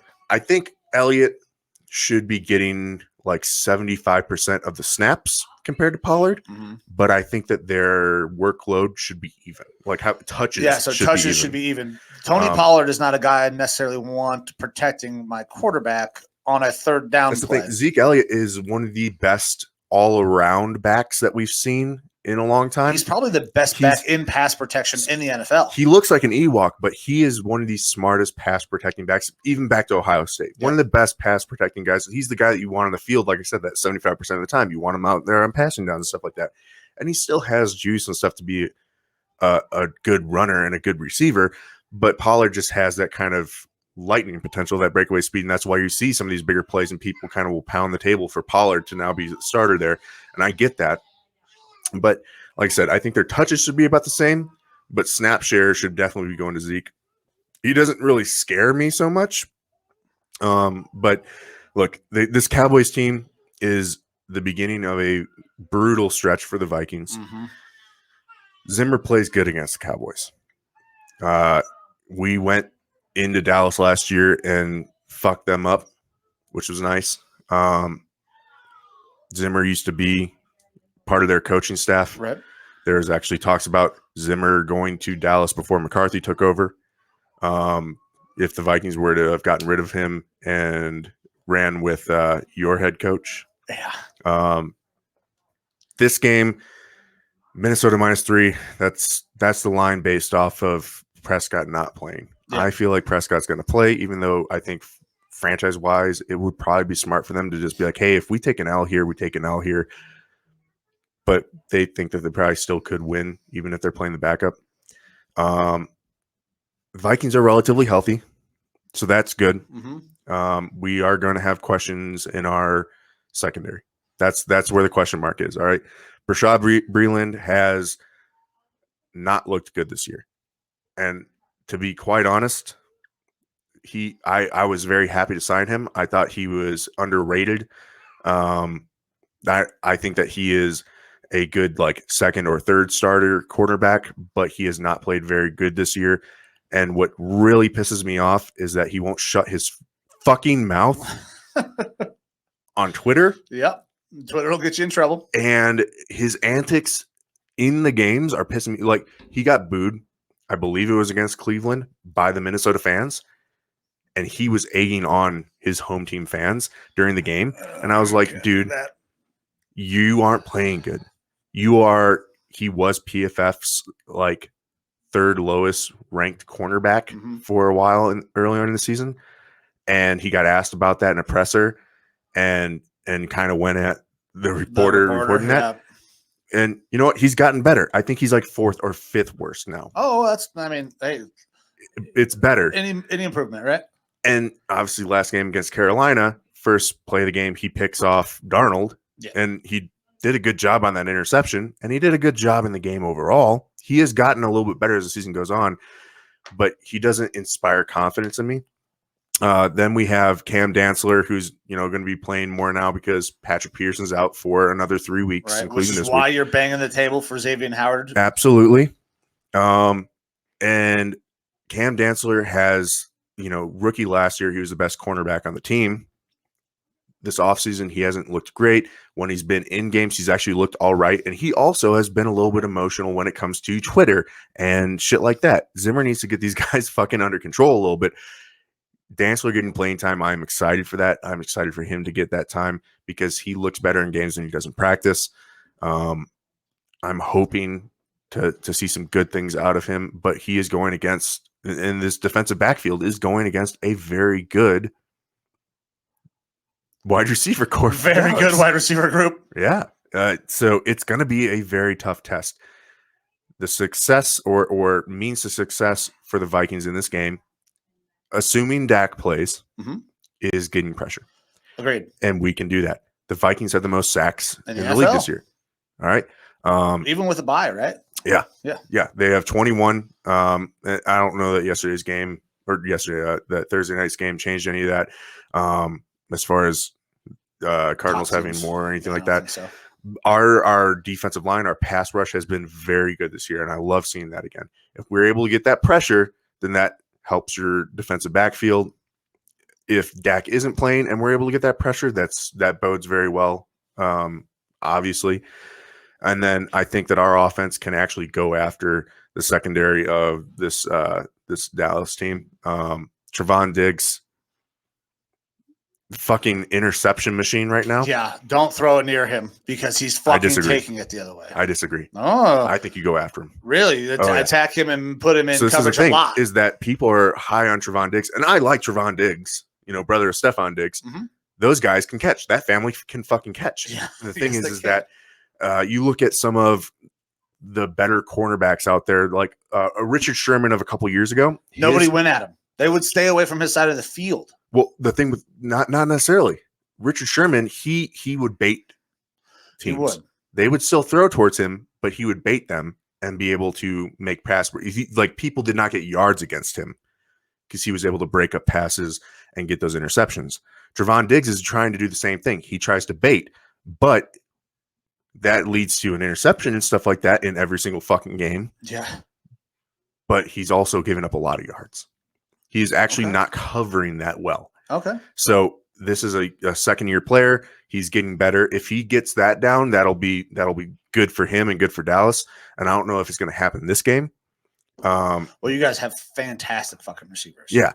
So I think that we have the opportunity to exploit that. Okay. I think you go after Trevon Diggs. Kirk Cousins has been fairly smart with the ball. The interceptions that he's had several interceptions that have been tips. Yeah, he's had a lot of tip bats. Going off of the receiver or whatever. So that's where a majority of I'm not even gonna say a majority, but that's where he's had several of his interceptions. But other than that, he's been pretty smart about throwing the ball. He's been pretty accurate.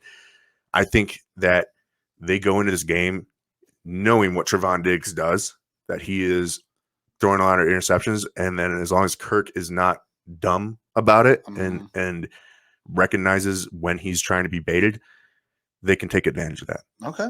And it sounds like it's probably going to be Jefferson going against Diggs. Probably. And I like Jefferson in that matchup. I like Jefferson in that He's matchup. He's a good contested catch guy.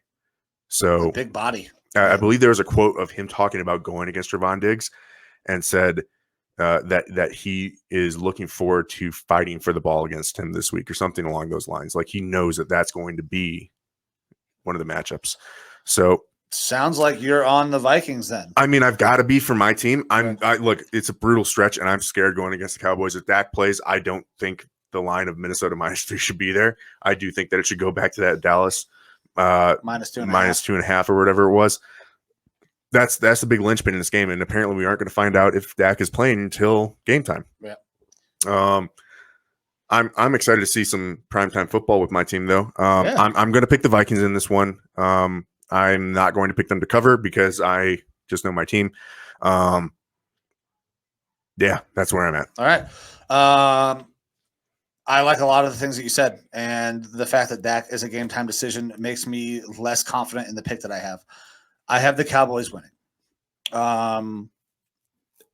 because Dak has been so good and so efficient. If Dak is not in there, then I would take the Vikings. Oh, that's the other thing. Dalvin Cook, healthy. Yep. I mean, so he played last game. He's had guys, that ankle injury, but he said, hey, I felt good after the game against the Panthers. I didn't feel like I was really hindered by it, and now he's had a week off with this bye. Sometimes we come out of the bye a little funky, but Zimmer plays hard against teams that he used to coach. Mm-hmm. He always plays good against the Cowboys, and I think he's going to have his guys prepped for this one. So I was on the Cowboys, man. I still think the Cowboys can get this done if Dak is playing, because I had to fucking go look it up. The Cowboys backup is Cooper Rush, fucking Hall of Fame name, but I don't think I've ever seen this kid throw a pass in my life at any level. So if Dak is in, I'm going to say it's the Cowboys, because they are very explosive on offense. Their defense is lacking some areas, and they're just, you guys have a way of moving the ball basically against anybody that you've played, with the exception of the Browns. That was pretty much a stalemate the entire game, 14-7. It was an ugly game. But you guys have done a very good job of moving the ball on offense. Your receivers are fantastic. I love Dalvin. If Dak is healthy, though, I got to say it's the Cowboys. And this sucks because I want to give a pick. You changed my mind. I'm going Vikings. Dak being that questionable, that late, game time decision, that scares me. Vegas typically knows what the fuck they're doing. I'm going to say the Vikings. I was on the Cowboys. I knew Dak was banged up, but I thought he would for sure play. With the news that we just got that he is a game time decision, that scares the shit out of me. I was Cowboys. I'm switching my pick. I am going Vikings here.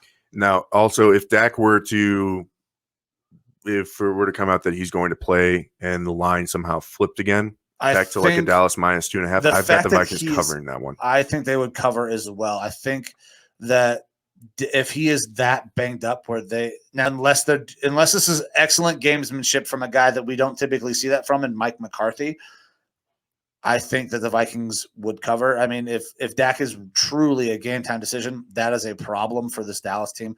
We saw what Dallas was last year without Dak. They're not good.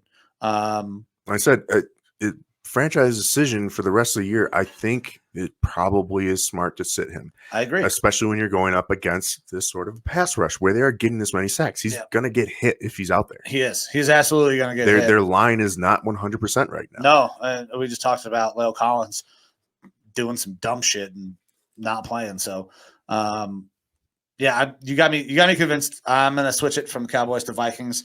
A big linchpin in that, though, is Dak's health status. Yep. So definitely something for people to watch out for if you're betting on this game and you haven't actually put in that bet yet, to see what happens with Dak being a game time decision. That is really the story of this game before the game happens. Is Dak going to play or not? Now, 2 days ago, I got asked, is Dak going to play? And I was like, hell yeah, he's going to play. And my gut is still that he's going to play. But I think it would be a smart decision for the franchise. And I'm not saying this just because the Vikings are playing him, but if I'm just purely going based on the Cowboys, I think it would be smart. Let him sit, let him get rest. Trust me, I completely understand that scenario. I don't like the fact that Baker's playing this weekend.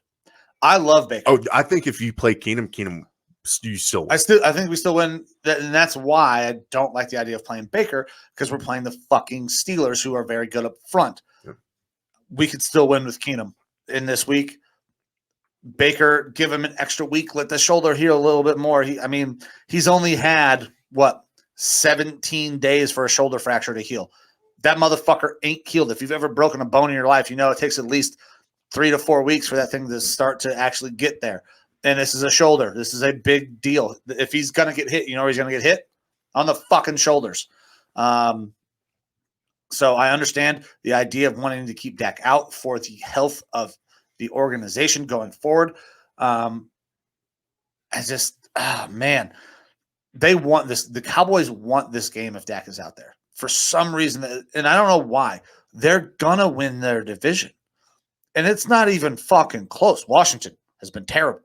The Giants have been terrible.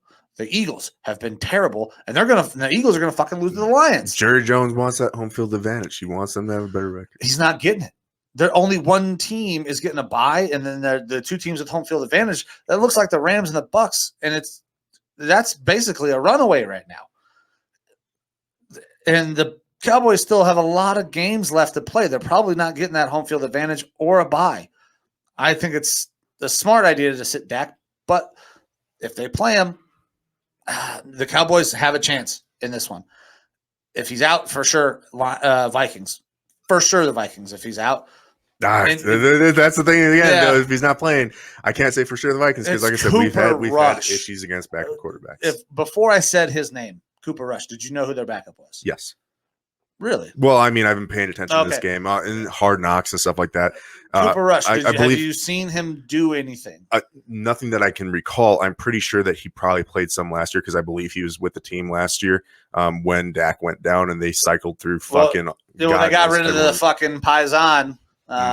What the hell was that kid's name? DiNucci, Ben DiNucci. The Nooch. Yeah. So, I gotta go Vikings now. You got me convinced, and especially with Dak's injury status. Yep. So that was Ed Werder reported that. I saw that. And if Ed Werder says it, I'm fucking taking that for pretty much gold. There are a couple of guys who will report things. I'm like, who cares? I don't trust you. There are some guys who are in the fucking sports world who, when they say shit, it's almost as good as gold. Werder is one of those guys who's been doing it so long. If he says it, he knows he's got the pulse around the NFL. Mm-hmm. So that game time decision that this is a legit thing, I 100% believe it. Yep. So that kind of wraps up our NFL games for the week. I do have one little tidbit of information. There is actually still a Gruden that is a part of the staff out there in the NFL right now. Really? Yeah.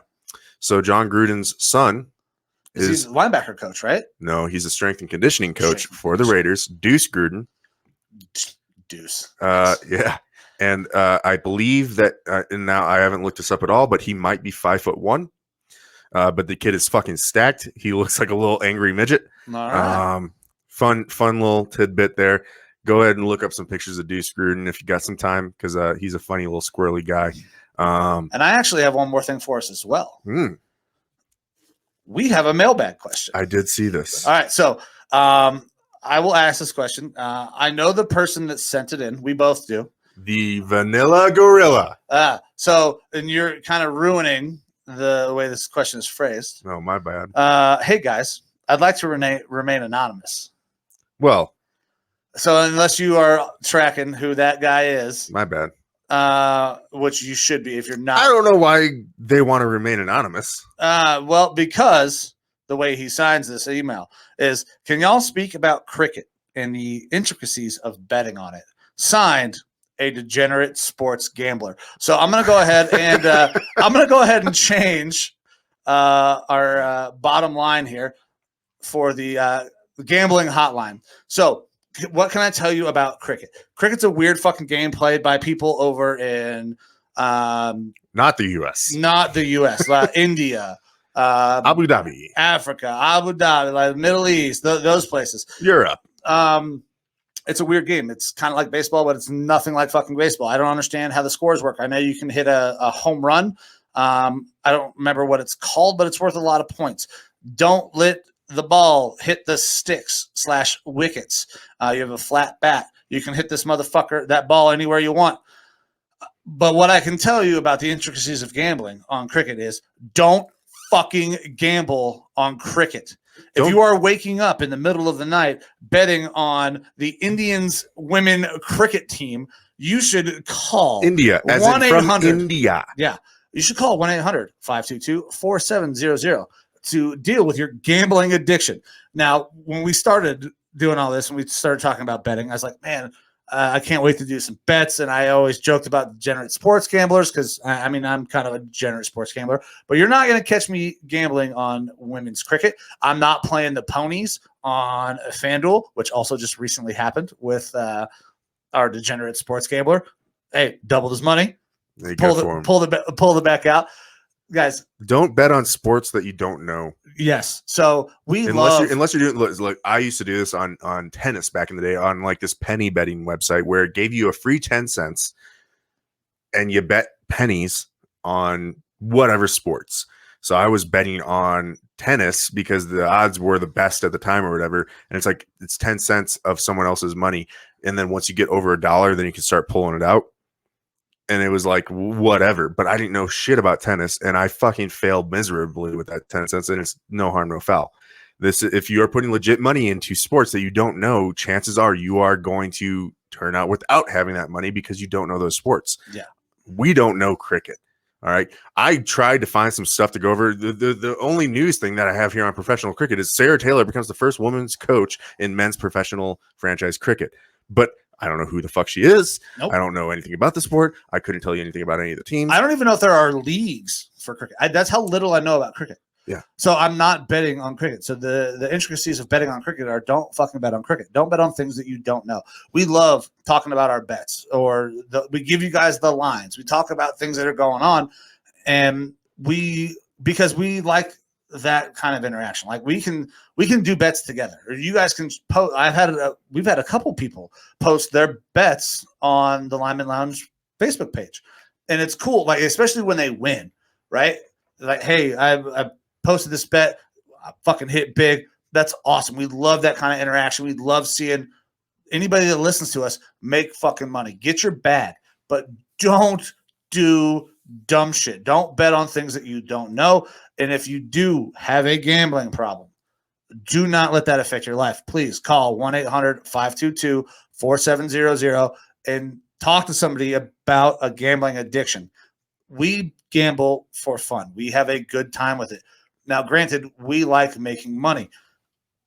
I was making quite a bit of money when the season started. I have been on a fucking cold streak, though. If it gets to the point where I am now gambling my own money again, I'm pulling my own money out.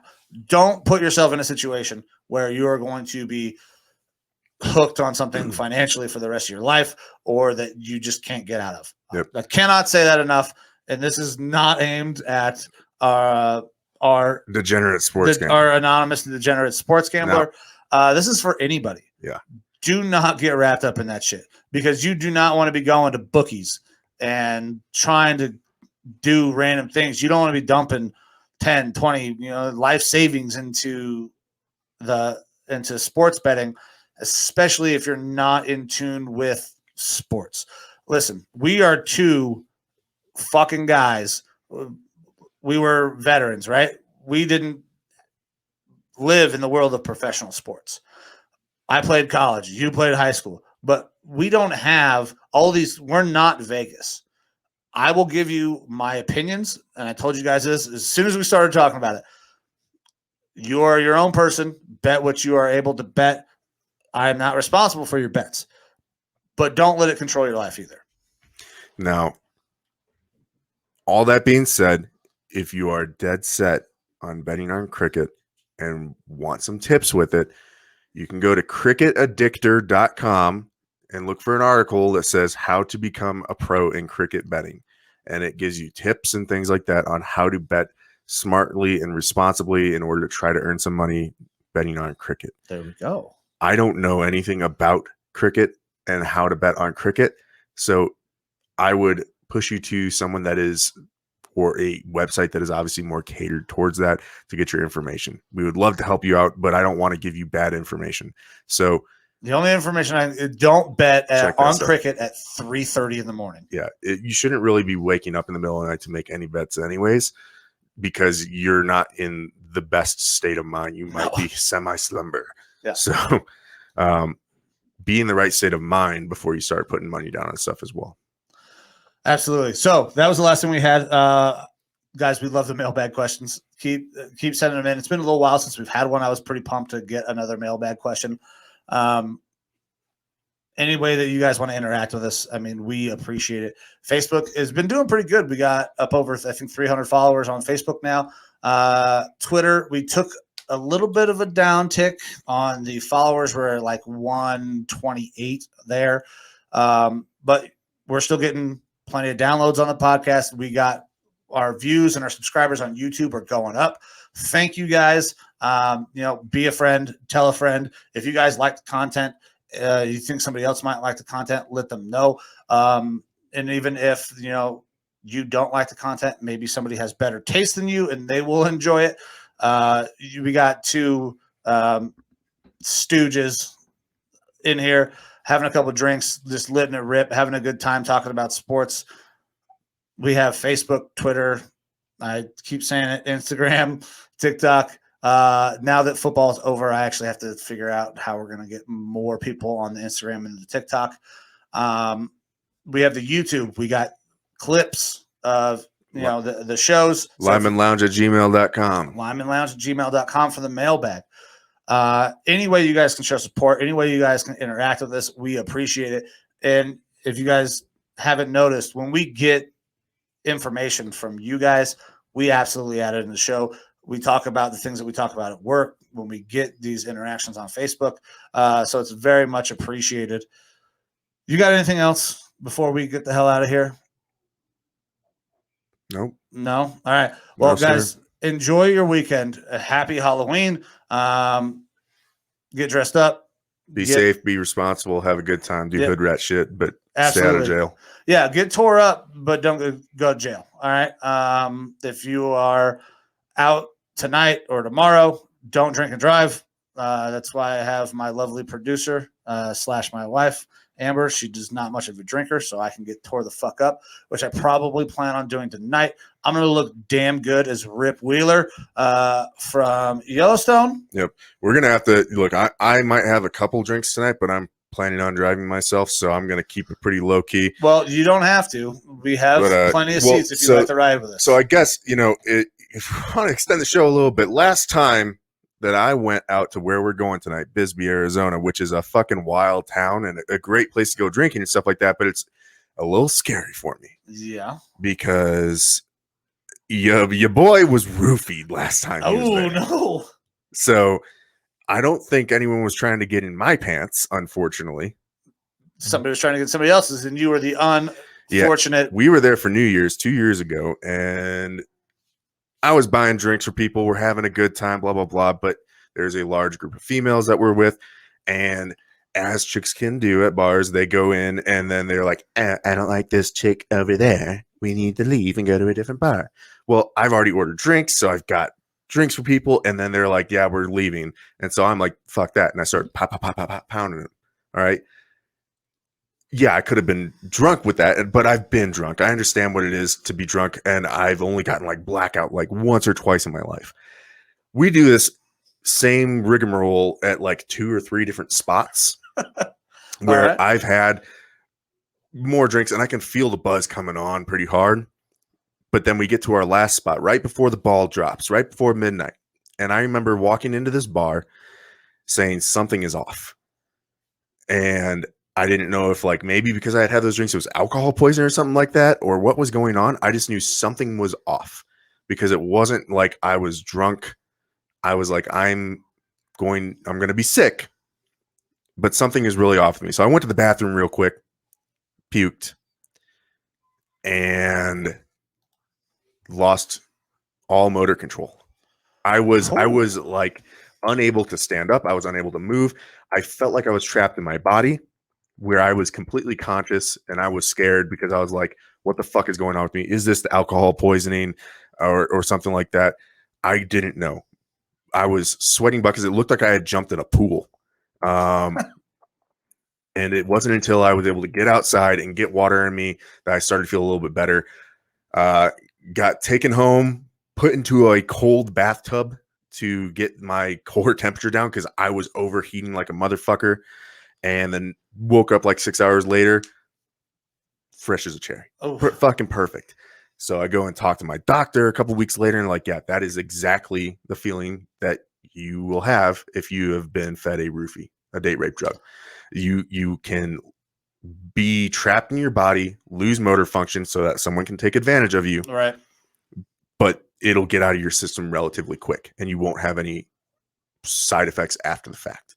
And so I probably consumed one of those beverages that had been laced with something intended for one of those chicks that I had been buying drinks for in our group.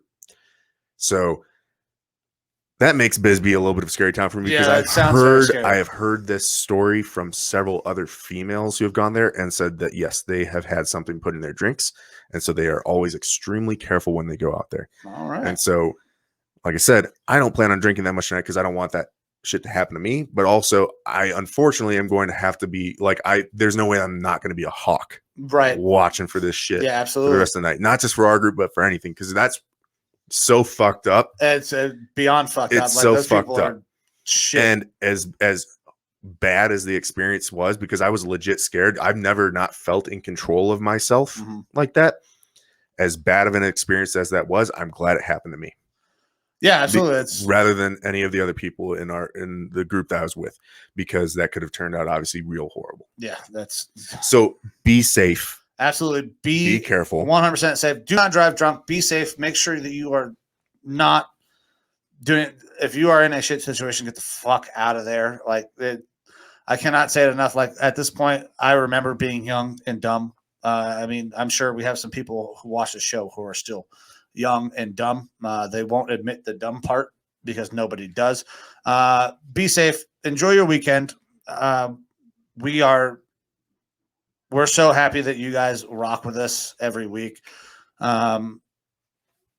Enjoy Halloween. It's one of my favorite holidays, always has been. We love you guys. Thank you very much.